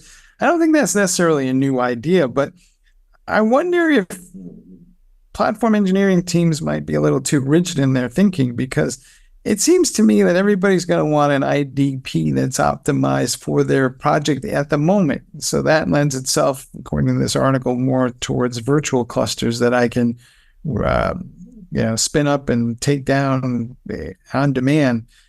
Well, that brings us kind of to our next topic, which is this whole notion of platform engineering and internal developer platforms that these folks are building that provide self-service capabilities to developers. Conceptually, I like the idea, but I think the devil's always going to be in the details. And a lot of the projects that people work on are more fluid. They're not these kind of like, I'm going to build one IDP for everybody that there is out there. Everybody's got this kind of different set of tools, different set of platforms and capabilities they need to invoke for each project. So this article on Cloud Native Now is arguing that the IDP should be deployed on a virtual Kubernetes cluster that can be spun up and taken down relatively easily. And that allows the infrastructure resources to be more efficiently used, shall we say. I guess, Paul, you've been kicking around this platform engineering topic. I mean, sometimes I think it smells a little bit of, here comes centralized IT again, and a lot of people are suspicious. So And what does platform engineering need to do to be responsive in the age of cloud native development? Yeah, Mike, this is really an important point. I mean, I think when we talk about it, as we were kind of leading up to this, there's a lot of desire for organizations to, and not desire, but the business KPIs that businesses run on the frequency and the cadence of releasing code. The days of submitting a help desk ticket and waiting 3 days for something to change in the environment is long since gone, right? I mean, that's just not optimal. It's not how businesses work, and it doesn't match to business KPIs or SLOs, right? What we see across the industry and research in the industry showing that 80% of organizations, software development organizations, will basically establish platform engineering tools and basically establish them as the internal provider of those reusable services, right? So basically, you'll have the ability to kind of shift and move resources that are appropriate, but it's no longer going to be the underlying infrastructure pieces that are being moved. That's all going to be kind of seamless to the DevOps teams, the platform engineering teams.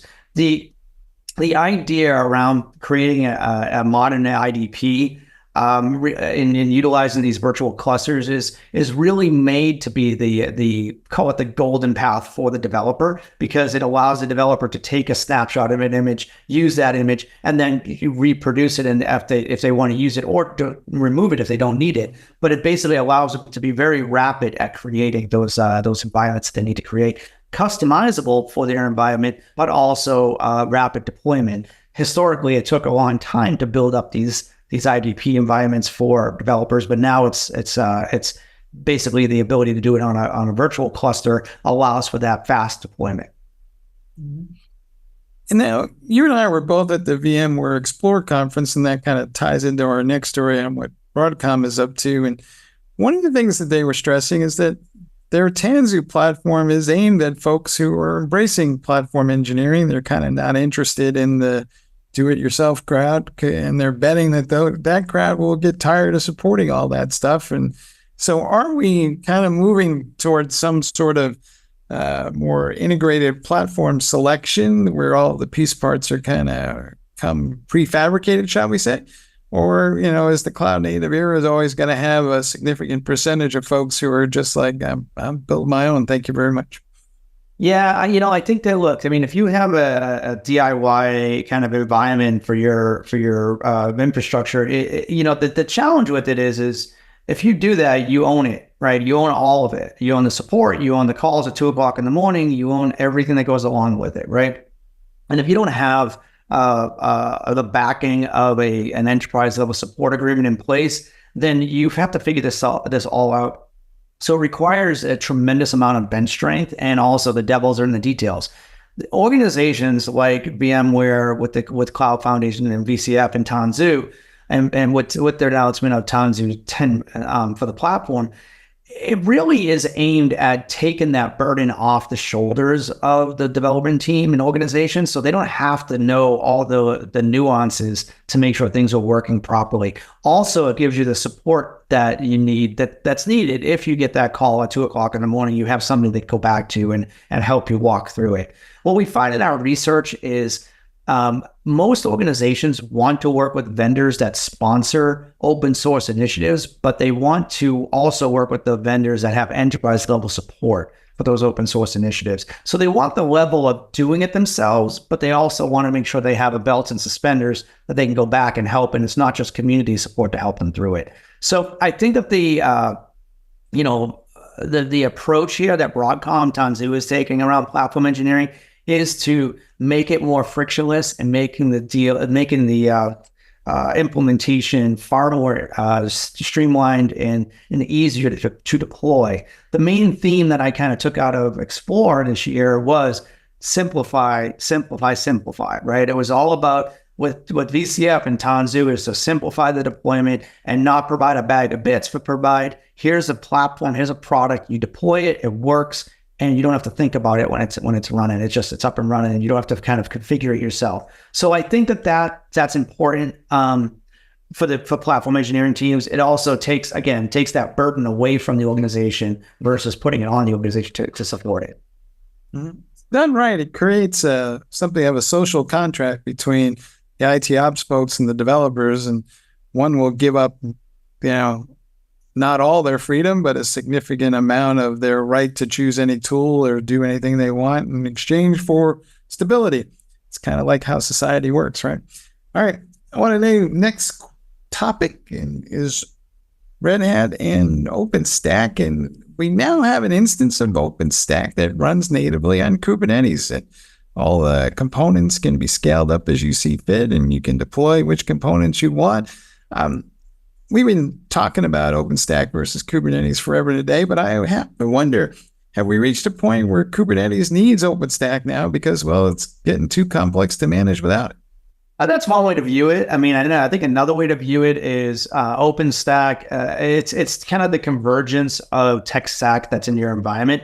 I think, Red Hat having the ability to run OpenStack on top of Kubernetes and running it on top of OpenShift as well is basically giving the ability to bring your tech stack together, reduce that. I gotta use the theme again is reduce the complexity, right? Reduce the overhead of running all these different things within your environment. Understand your tech stack and understanding what technology you want to use. If you're using, KubeVirt in order to kind of migrate from VMs, that helps with a lot of the migration towards the more of a modernized stack, modernized environment. So I think that this is more about that. I'm going to go right to the beginning of this episode, automating that AI, automating that modernization effort of taking those heritage applications and moving them towards a modernized platform.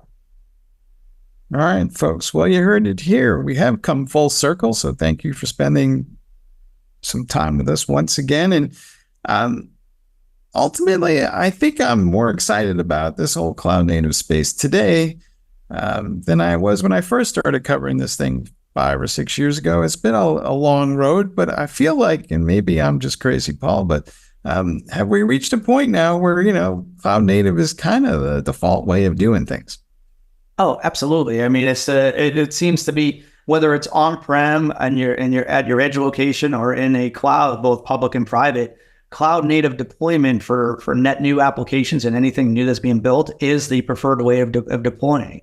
It is mainly due to the security. It's mainly due to the flexibility and the ability to scale at need. So I definitely think that anybody building net new applications is building it in a cloud native perspective. It's really understanding the heritage environment to move towards this cloud native environment, see where it's going. All right, folks. Hey, the water's fine. Come on in. Hey, Paul, always good talking to you. Thanks, Mike. Thank you all for watching/listening to the latest edition of the Cloud Native Now podcast. You can find this episode and others on all your favorite outlets, including Spotify and, of course, on the Cloud Native Now website. We invite you to check out all the other episodes that are there as well. Until then, we'll see you next time.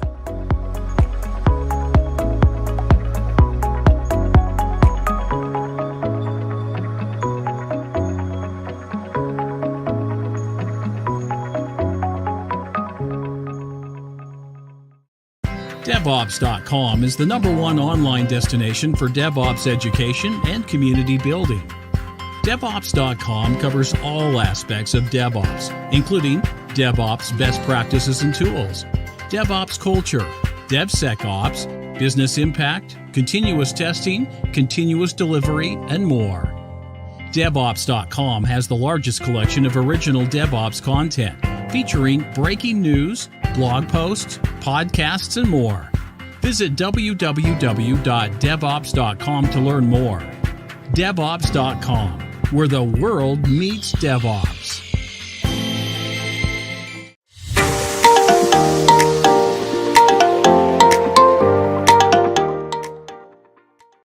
Hello, and welcome to my session on really learning to navigate the maze of security issues we have when we are working in a decoupled microservices cloud native environment. I want to thank Techstrong for inviting me today to this cloud native event. It's a passion that I have spoken about for quite some time, so I'm super happy to be here. So yes, we have thousands, literally thousands of containers to secure in a decoupled architecture. which means that we find ourselves challenged to really manage the supply chain that's going into all of these containers. And this is an evolving cybersecurity threat to control what is going into these containers. You know, we used to hear just about DevOps. Now we're hearing more about DevSecOps, and certainly a lot about software supply chain security, which has a lot to do with open source. And just because we're doing microservices doesn't mean that we're not consuming a lot of open source. And in fact, using microservices may make this issue exponentially more difficult. So I am Tracy Reagan, and if you've attended one of my sessions before, thank you. Thank you so much for supporting me. I super appreciate it. I have over 25 years of experience in this area, and I am known across the open source community as a DevOps and expert in this field. I helped co-found Deploy Hub and a company called OpenMake Software. I've been on the governing boards of the OpenSSF, the Continuous Delivery Foundation, and I actually was a founding member of the Eclipse Foundation. So open source is not new to me. I have been working in it and thinking about it for quite some time. I continue to sit on the Technology Oversight Committee for the Continuous Delivery Foundation, where we're working on some interesting projects, including a project that I'm involved in as a community builder called Ortelius, which we'll talk a little bit about today. But first, why microservices? Are they bad? Well, actually, they're not. Microservices are an amazing way to really become highly scalable, more flexible, and far more efficient. And in some ways, better in security, believe it or not. While I just opened this saying we might have some issues with security, in some ways, better for security. And I certainly wouldn't discourage anybody moving to this type of a platform. Moving away from monolith has its benefits. One of those benefits is microservices actually have a smaller attack surface than monolithic applications, shown here by Bill Gates holding this massive ping pong paddle. You have a far bigger attack surface in a monolithic. So if somebody penetrates a monolith, they can get to more pieces of the application. But microservices are designed to operate independently, which means that they're built and deployed independently. And if one service is compromised, the attacker's access can be limited to the service itself, reducing the potential damage. But they also introduce a complex web of security risk. For example, a single high-risk vulnerability is repeated across hundreds of containers that these microservices are built into. And yes, according to JFrog, this was from JFrog, their Swamp Up in 2023, which was just back in September, so not too long ago, it takes 227 days for us to contain a single software supply chain attack. That's a long time, and we need to address it. And that has to do with monolith or microservices. But remember, microservice expands this problem because we are building more smaller components that all have these vulnerabilities contained within them. So the result is a lot of frustration. I talk to teams all the time, and they do feel frustrated by this. And they feel like they're being asked to do a whole lot more to fortify the thousands of pieces of code used to create software in these modern architectures. So while we have some benefits from microservices, we have some challenges. Not ones that we can't overcome. We just have to make some adjustments. We have to evolve in the same way as the architecture has evolved. Security, DevSecOps has to evolve with it. So if we take a look at what we're really dealing with, it's the fragmented data. So in Monolith, when we created a monolithic application, we could generate an SBOM for the entire application. It was all contained, APIs, microservices. They were all built and statically linked into a nice little ball, stuck it in a container, and there we went. But microservices and cloud and honest cloud native architecture, and I say honest meaning decoupled, it fragments the security insights across all of these containers. So for example, if you have an application that's consuming 100 microservices, you're going to have 100 SBOMs. you're going to have CVEs across all 100 of these containers. And there may be the same CVE as across all, probably are the same CVE across all containers. Versions and inventory is all fragmented. So that data becomes not centralized anymore. And because of that, it adds that complexity. Now, some of you may be using spreadsheets. There may be many ways to manage this information, but the fact is we're having to deal with more pieces and more complexity when we deploy and manage a cloud-native architecture application, a Kubernetes microservice application. So again, the problem becomes if there is a vulnerability across microservices, every single container must be rebuilt and redeployed to contain that high-risk vulnerability. So this is going to involve more people and more effort. So while microservices are really great and they can reduce the attack surface, they add complexity because we have to manage more objects. And that's really the core of it. And that managing more objects simply means the data is fragmented. It's fragmented across multiple places. And it also is fragmented from a perspective of continuous integration. And when I say that, I mean that when we want to add security to our pipelines, in Monolith, we could add an SBOM generation. We could add security tooling to our one single monolithic CI/CD pipeline, and we would be done. Not so much in microservices, right? Because every one of them have their own CI/CD pipeline. So now instead of managing a pipeline for one monolith and maybe different versions of that monolith, we're managing hundreds of pipelines and maybe hundreds more if we're managing for different versions of that microservice. So our applications have become smaller, more efficient, but more complex. So you might ask, well, is it really that compelling of a problem? Let's kind of review where we're at from a community and what we're addressing. 64% of enterprises reported an impact from a software supply chain attack in 2022. That's according to Encore. 742% growth rate in software supply chain attacks between 2019 and 2021, according to Sonatype. That's staggering.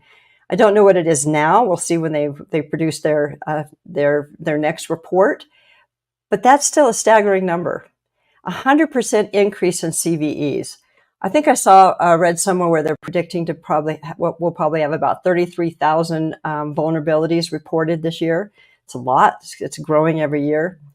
And 60% of organizations, by 2026, at least 60% of organizations procuring mission-critical software will mandate software bill of material disclosure in their license and support agreements, which means that we better get on it, because that's not saying that they want an SBOM for every single microservice that application consumes. It's asking for an SBOM for the application. Now, again, we wouldn't have to deal with this in Monolith. This is a new problem that we've created with microservices. And it's a challenge for the DevSecOps community or even DevOps community to start pivoting and disrupting the way we do work in order to support a highly decoupled architecture that is the promise of cloud native and Kubernetes.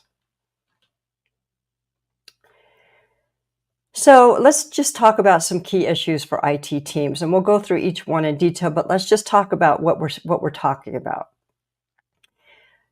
First of all, we have to maintain a security compliance level for every single application. And if that application is a microservice, instead of doing one for a monolith, we're doing one for multiple microservices. Oh, but by the way, we also need the application security posture for the application that the microservices create as a collection. So how do we do that? How do we start generating SBOMs for an application that is simply a logical collection of components and independently built containers, all which have their own SBOMs and CVEs? How do we know where vulnerable open source packages are deployed across all our deployed containers? And of course, our containers are deployed across multiple clusters. So as a SRE, how do we start tracking that kind of data? How do we know where the impact is? How do we know the blast radius of a single open source package? So something that we need to be able to report on and we need to be able to use to remediate. And how do we implement standard security tests across hundreds of microservice workflows? Even in the monolithic world, we have millions of workflows. CloudBees reported in this year's State of CloudBees report, State of the CI/CD pipeline, that they manage 90 million workflows a month in their supported SaaS version of Jenkins. 90 million just for Jenkins that CloudBees has to deal with. That is not counting all the GitHub actions. It's not counting Circle CI or any of the other CI/CD tools like Tekton or Shipwright or Screwdriver. It's not counting any of that. So we literally have millions of workflows that we're going to have to standardize on security tooling if we want to address this problem. And that's generally in monolith. We're creating, Backstage generates literally hundreds of workflows every time you want to create a new container. So we are building we're putting ourselves in a box here with the way that we're managing these pipelines in this kind of scripted methodology, because it makes it hard to update them.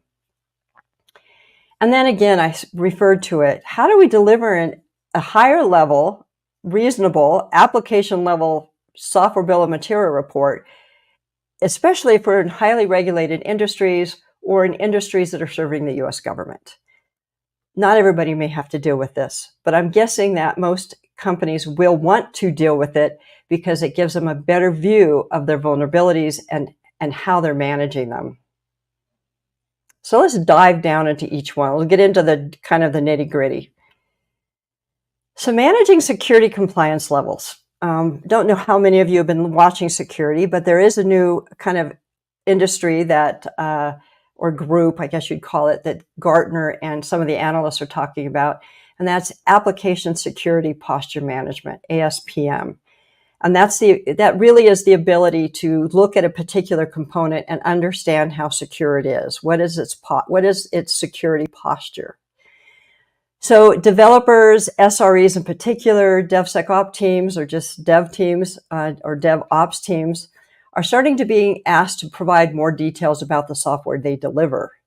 What is the complete solution scorecard level? OpenSSF has something called the OpenSSF scorecard that really evaluates how secure the repo is for that particular artifact.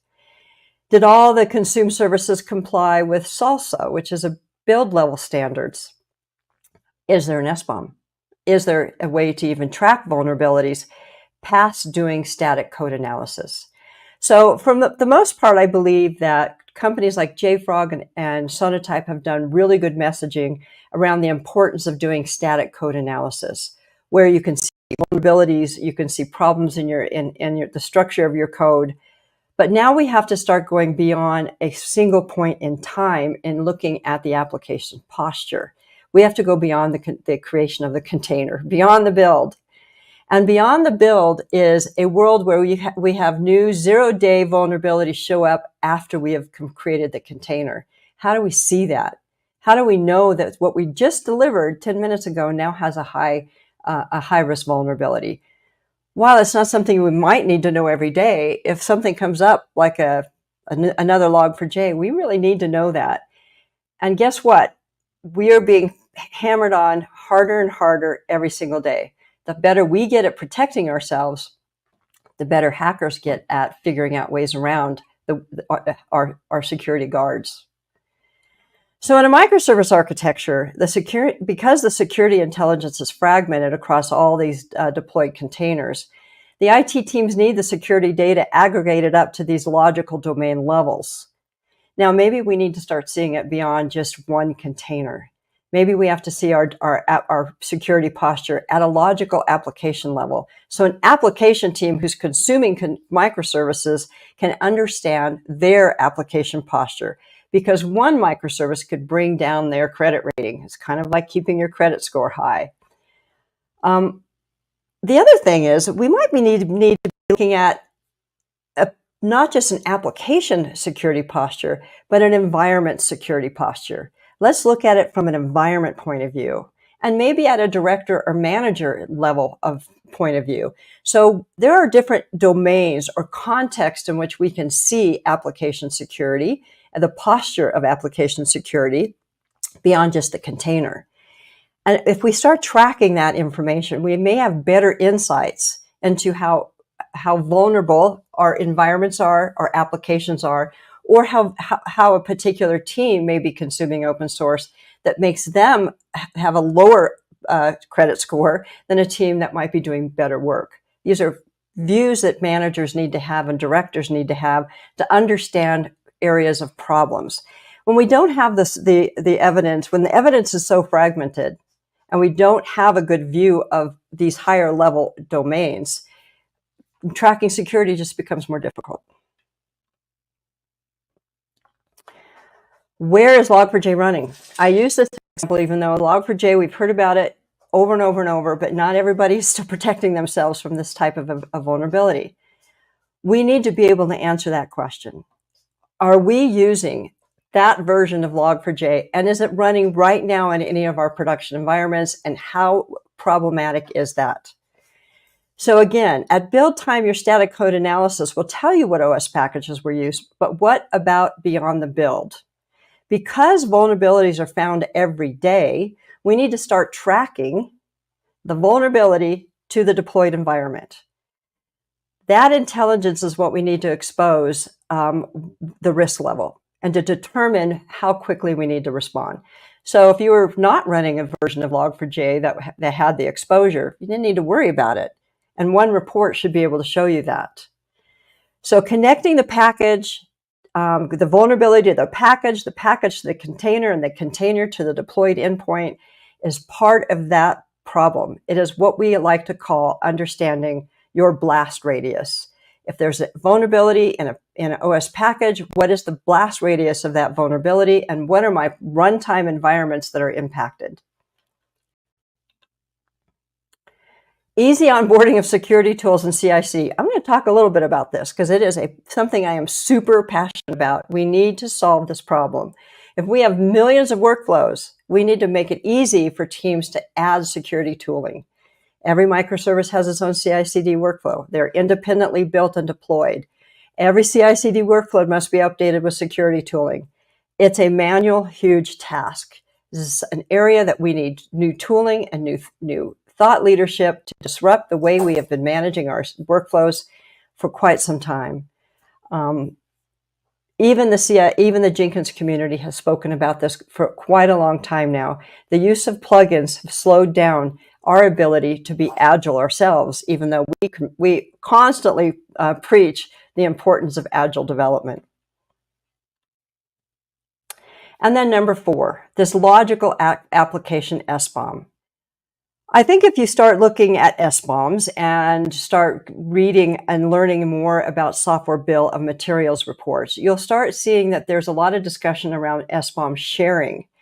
And that's because when you have the need to be able to report higher up, and you have an SBOM report that you're going to send off to somebody that says what your SBOM is for your application, that application has a lot of lower dependencies who also have SBOMs. And that information has to be aggregated up and probably normalized so that you don't have all this repeated data. So I believe you're going to start hearing more about teams asking for these SBOMs and sharing SBOMs and how to normalize the data so it's not so hard to look at. So the question we should be asking are there any open source solutions that can help? And that's the good news. I'm going to introduce you to what we call the HERO project. The HERO project is being initiated by the Continuous Delivery Foundation under the CD events project. And the CD, if you haven't learned about CD events, we'll talk about it in a minute, but the whole idea is how do you standardize a CI/CD workflow with added security tooling or any tooling that you want to add to it without having to always update the workflow files. We have plenty of workflow files. We've got to stop touching them. Let them run. Let's figure out another way to do this. Ortelius is part of that. Screwdriver, Spinnaker, Jenkins, Tecton, and Shipwright are all part of the CD Foundation, and the HERO project is hoping that those CI/CD tools will start looking at ways to solve this problem as a CD Foundation initiative.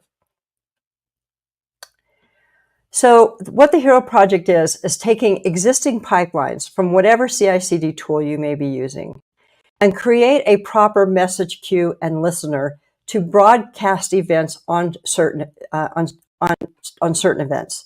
So, for example, a publish event may broadcast the execution and initiate SBOMs, for example. And that would be a really good start as a POC, is that if we could get that done.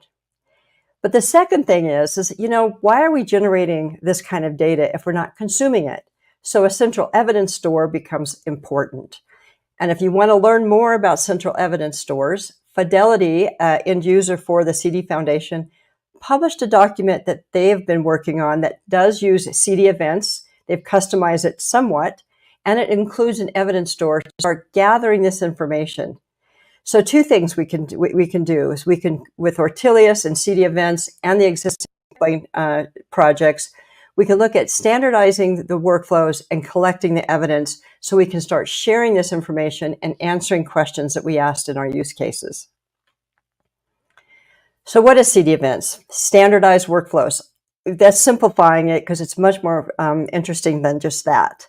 But CD, right now it's a common specification for continuous delivery events, enabling interoperability in the complete software production ecosystem. I like to say it frees the pipeline from plugins to open up fast pathways to add security tooling into DevOps pipelines. But it also opens up fast pathways to change the tooling that you currently have. If you want to switch from one static code analysis to another, you could do that with CD events. To learn more, go visit cdevents.dev. And then what is Ortelius? Ortelius is a security data gathering and evidence store. So as each one of these microservices, all these components that we're creating for these cloud native applications, and I add AI agents to this screen because we have to start thinking about AI agents from a DevOps perspective. Ortelius gathers that information so it's centralized, so we can answer the question, where is Log4j running? So we can show data based on a logical application or an environment, or based on a director or manager level. And to learn more about that, please go to ortelius.io, check out what we're doing there. So at the end of the day, the results is a heroic good start, which is why we call it the HERO project. What we can deliver potentially is standardizing security workflows that could get initiated at the publish event, application level SBOMs, or just domain specific SBOMs. Continuous vulnerability reporting, not just static when you do the build, but continuously reporting on your vulnerabilities, looking at your vulnerabilities every 5 or 10 minutes, and maybe broadcasting to the team that a high-risk one has shown up. Microservice compliance posture, and as well as application security compliance posture. Central dashboard of application postures is going to help teams understand when they're consuming microservices, what that has done to their posture. OpenSSF scorecard evaluation, so we can see what's happening at the repo level. GitHub repo insights, SonarQube and Veracode results all in one place, and certainly open source inventory across all your deployed endpoints. That is what we're working towards. So now the ask, get involved in the HERO project. We need implementers, we need people to help with POCs, we need end users who want to talk about this and help solve this problem. Check out CD Events. You can find CD Events, their Google group, to join their mailing list, or go out to their GitHub and check out the specs. You can also join the Ortelius project. Go to ortelius.io, check out our Google groups so you can get notifications of meetings, so you can get in the conversation, or see what we're doing in terms of development and how you might be able to get involved in building this amazing new way of managing workflows, gathering data, and solving the software supply chain issues that we're facing today. And thank you. Please find me at my LinkedIn. I'm at Tracy-Reagan-OMS, or you can go to visit deployhub.com. There is an about page about me that has a way to get in touch with me. And you can also follow DeployHub, my company, on X at DeployHub Many thanks again to Techstrong, and I hope you all enjoy this session and all the awesome sessions that are offered today.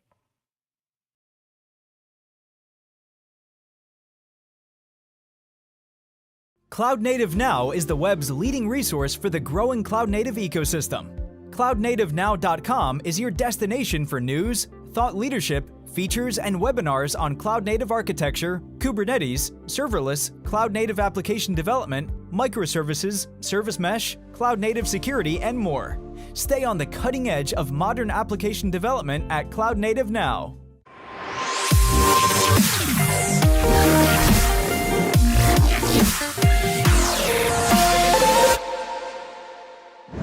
Hello everyone, I'm Keith Kirkpatrick, Research Director with the Future Group, and I'd like to welcome you to Enterprising Insights.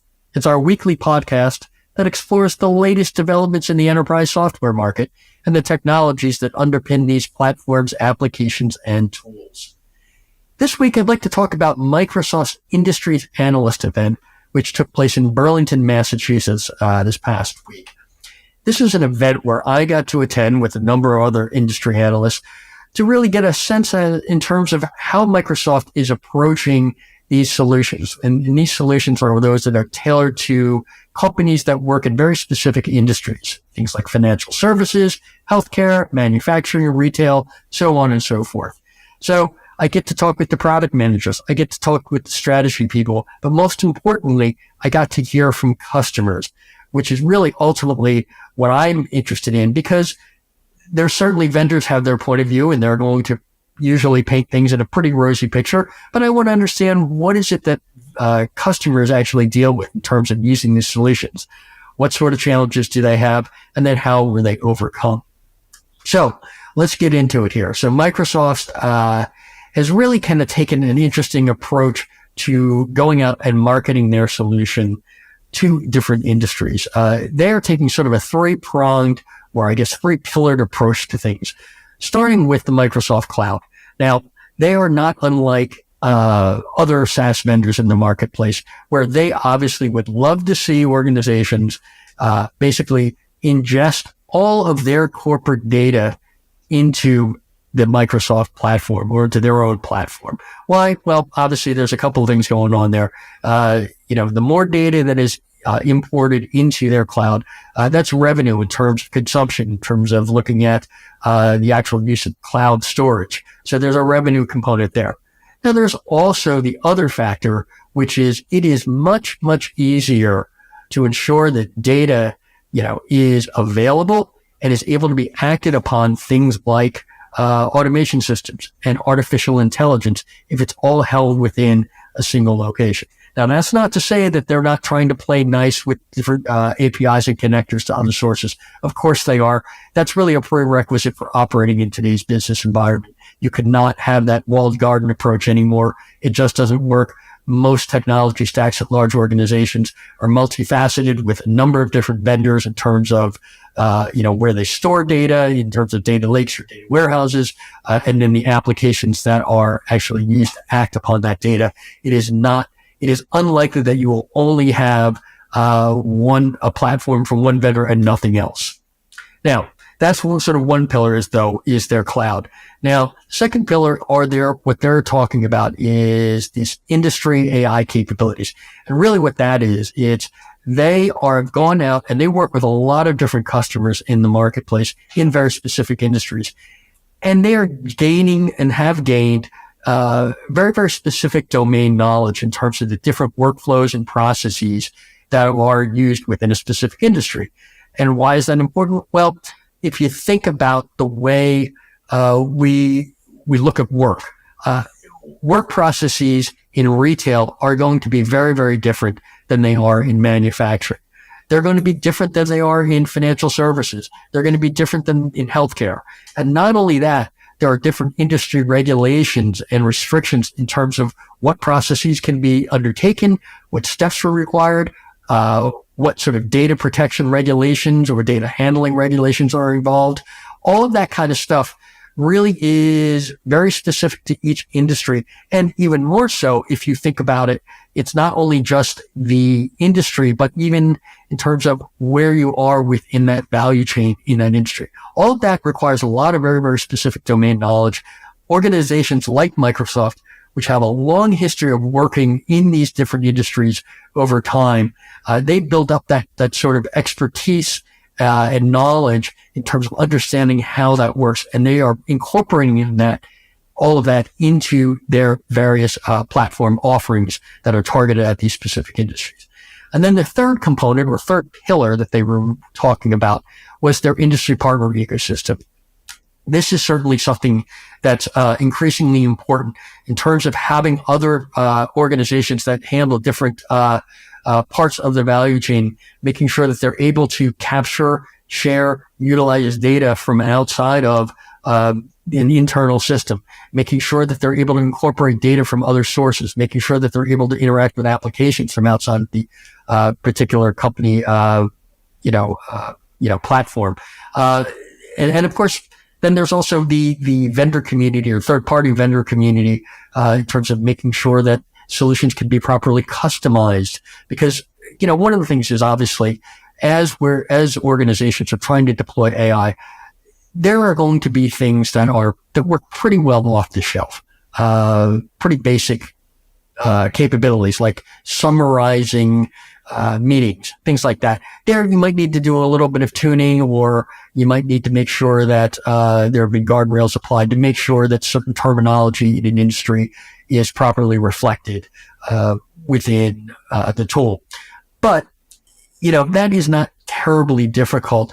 Where it becomes more complex is when you're trying to automate and utilize AI to streamline or automate actual workflow processes, because that can be very, very complex. And that is something that honestly, Microsoft is not generally speaking, they have obviously professional services, but they are not necessarily going to be best equipped to go in and work with each individual customer as they build up their customer base, to customize things. So that's why they believe in having this strong, partner ecosystem with ISVs, consultants, and the like, to really make sure that their customers are properly served.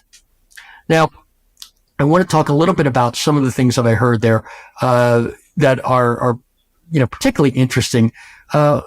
If you think about an industry approach to deploying things like AI, and I should preface this by saying that one of the other major messages from this event, of course, was Microsoft and their use of Copilot and Dynamics 365, among other platforms, to really kind of improve customer experiences and customer service. That is something that is being applied across industries to make sure that it's not only just for external customers like you and I as consumers, but also customers in a B2B environment, making sure that they're able to smooth those points of interaction. So they actually had a few case studies that they highlighted in terms of how this AI technology and Copilot were able to, be applicable in very specific retail use cases. Things like, reducing food waste and promoting healthier choices through the use of various Copilots, innovating in healthcare by the use of something called a DAX Copilot, which is really designed to allow medical professionals to, instead of being bogged down with the administrative stuff, which is usually, as anyone knows who goes to the doctor, what do they experience? They go in, they start telling the doctor, what's going on with them. And the doctor is usually facing a terminal, typing in things into the electronic health record. Well, the idea here with DAX Copilot is that it will allow them to actually capture all that information automatically and basically organize it into the right fields so the physician can be focused on the patient as opposed to being bogged down with the administrative work. I think, they actually shared a really interesting story. I believe it's from Northwestern Medicine, about the impact there. And really what it wasn't just about improving the doctor's efficiency. It was improving the doctor's quality of life in terms of giving them more time back to do other things so they're not burning out. So they're actually able to get home at a reasonable hour and spend time with their family. I think that is really where we're going to start seeing additional stories coming out in terms of the benefits of AI. It's not going to be just about looking at hard KPIs internally within an organization. It's going to be looking about how can that really improve the life of folks who actually work with the technology. So I think that's, certainly those stories really kind of resonated with me because it goes beyond, just saying, okay, we saved X amount of minutes, writing notes instead of writing notes. That's all, of course, very important. And, in terms of individual organizations, they do need to show ROI in a very hard, numbers driven way. But if you look at some of these other more human stories when it comes to how AI is positively impacting their own work experience, I think that's going to be increasingly powerful as we move forward. Simply because at a certain point, you're going to hit limits to what you could talk about in terms of efficiency improvements. At a certain point, that's going to flatten out or only increase very, very incrementally over time. I think some of these other stories are going to move the needle more in terms of saying, hey, if I can achieve efficiency, but also improve the lives of my workers, well, that's going to hopefully aid in retention. Then, of course, we're going to see a decrease in the cost of, watching people walk out the door, having to spend more money to recruit new people, then onboard them and then train them, get them up to speed, all of that kind of stuff. I think all of those types of things are going to become increasingly important. And the reason why it's relevant to this industries discussion is there are very, very specific tasks within each of these industries that can be considered burdensome and really negatively impact the lives of workers. You think of things like in manufacturing, in terms of going out and having to collate different data points from various specifications. That is tedious work, having to go through all of this documentation, pull out specification here, match it up with certain regulations there. That's a lot of work, and it is not, generally speaking, that intellectually stimulating. Microsoft was talking about this from a manufacturing standpoint in one of their demos about how their tools are able to go out and do all that, to go out to all of these different sources, pull in the relevant data, and then, make it much more easy for organizations to start on, a new project because they don't need to have a human do that. Of course, and then the other benefit is these engineers are able to offload that task onto, a machine basically, so they can focus on tasks that are better suited to what they were trained to do. Now, another thing also that I should mention here is when we're talking about AI is the issue around labor displacement. And certainly some of these industries, you can look at, I'll give you an example. Look at retail. There has been a lot of discussion about how if you use automation AI, you can cut your headcount and reduce your costs. That is certainly true, and there are some organizations that are trying to do that. I think that it is disingenuous of, really anyone talking about AI and just saying, no, that's not true. It's just going to upskill workers. Well, that only works when you have individuals who are willing and able to be upskilled, and also having an organization that is willing to invest in that initiative. Some companies are not going to do that. They're going to look at AI and figure a way to reduce headcount.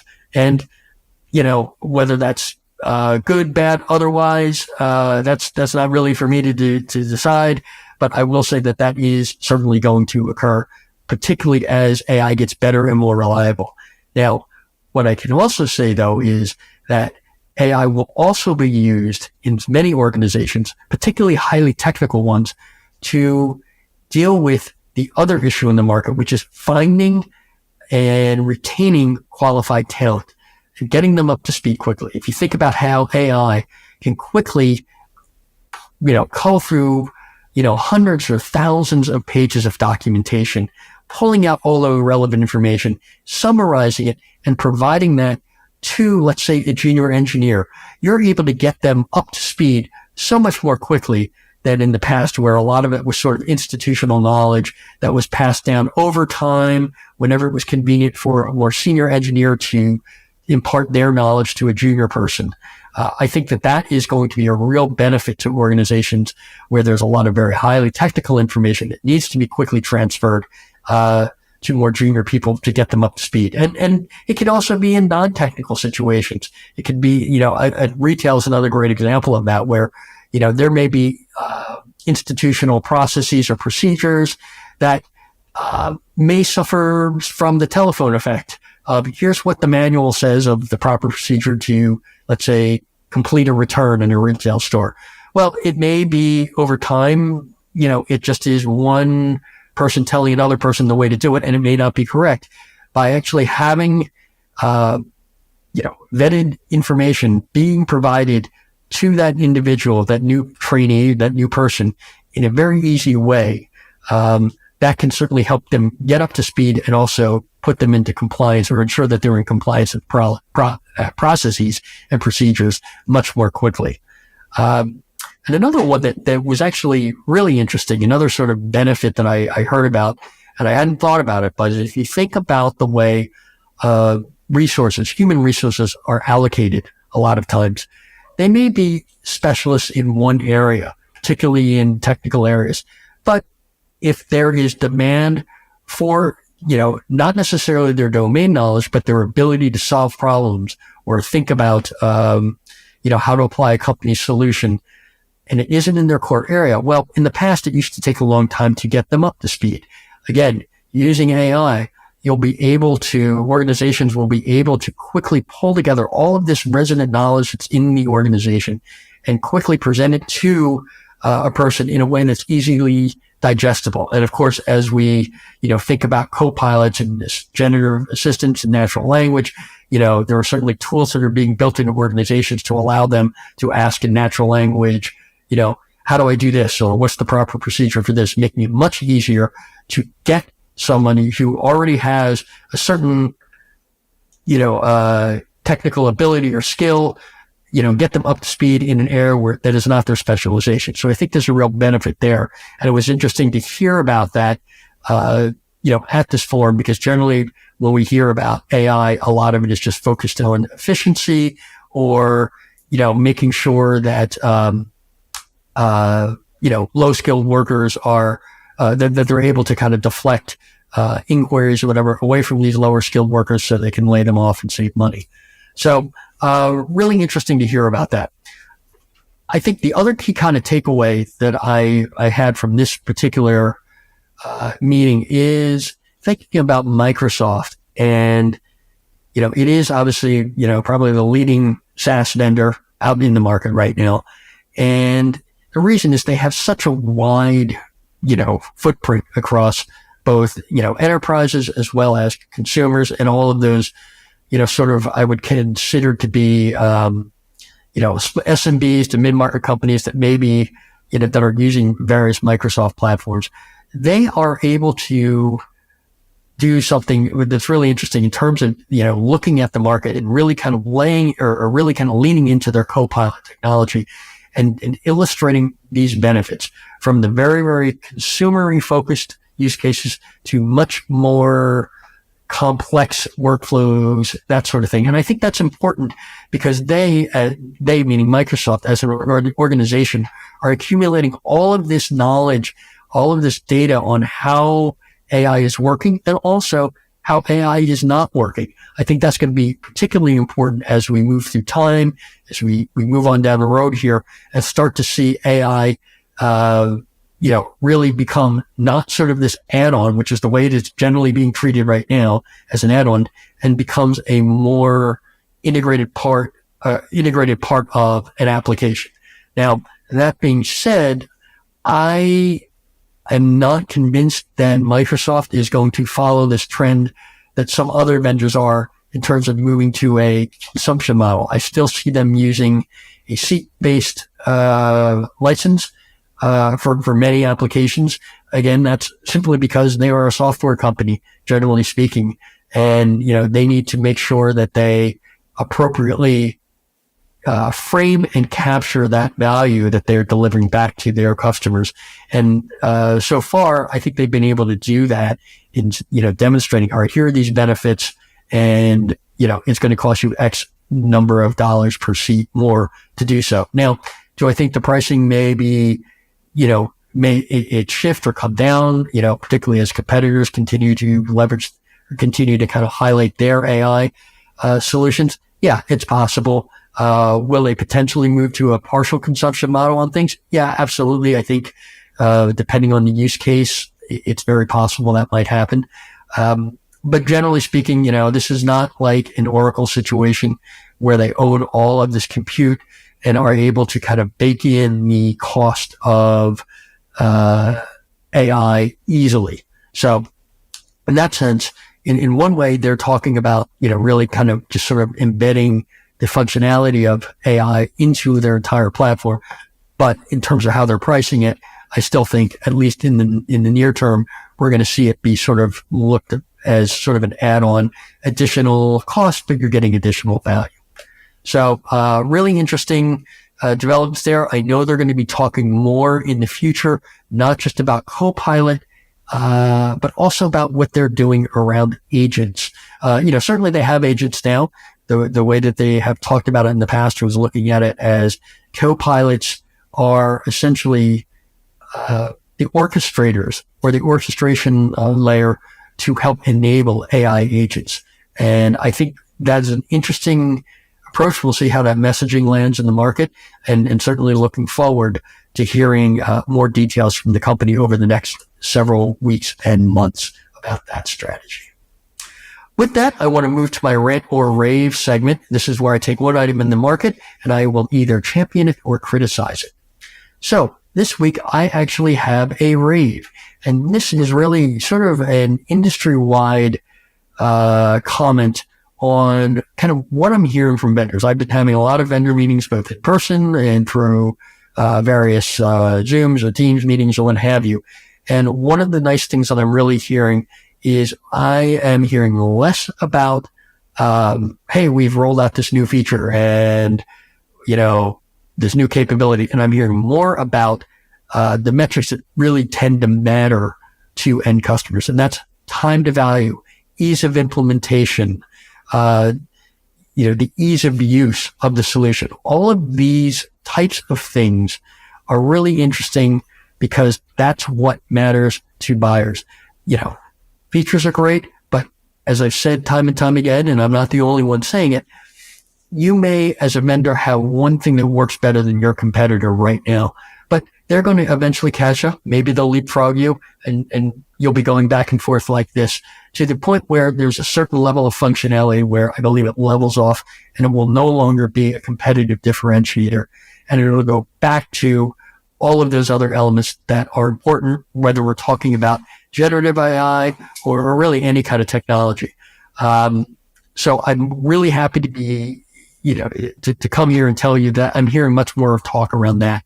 One of the other things that I've interestingly have heard about is looking at AI as a way to mitigate risk, particularly around the area of, if you think of these manual processes that used to be done by humans, and by using AI in certain use cases, you can mitigate certain risk in terms of compliance, in terms of, information being entered incorrectly, information being entered, duplicate information, that sort of thing. All of that kind of stuff is also, I think, going to be an increasing factor in terms of, an organization looking at the equation or whether or not they should adopt certain tools, better using AI. And of course, the most important thing is looking at how is AI going to impact employee experiences. I think we've all realized that you can't look at this stuff in a vacuum. You have to look at it in terms of how does this help our, a company's employees do their jobs better and have better satisfaction in life. Because ultimately you need to retain the employees that you have and also continue to make your organization a place to work and not hamstring people, in terms of not giving them the tools they need to do their jobs. So, continuing to look at that, but as of right now, I would certainly rave about the messaging that I'm hearing about around this from vendors. All right. Well, that's all the time I have today. So I want to thank you for joining me here on Enterprising Insights. I'll be back again with another episode next week, focusing on the happenings within the enterprise application market. So be sure to subscribe, rate, and review this podcast on your preferred platform, and we'll see you next time.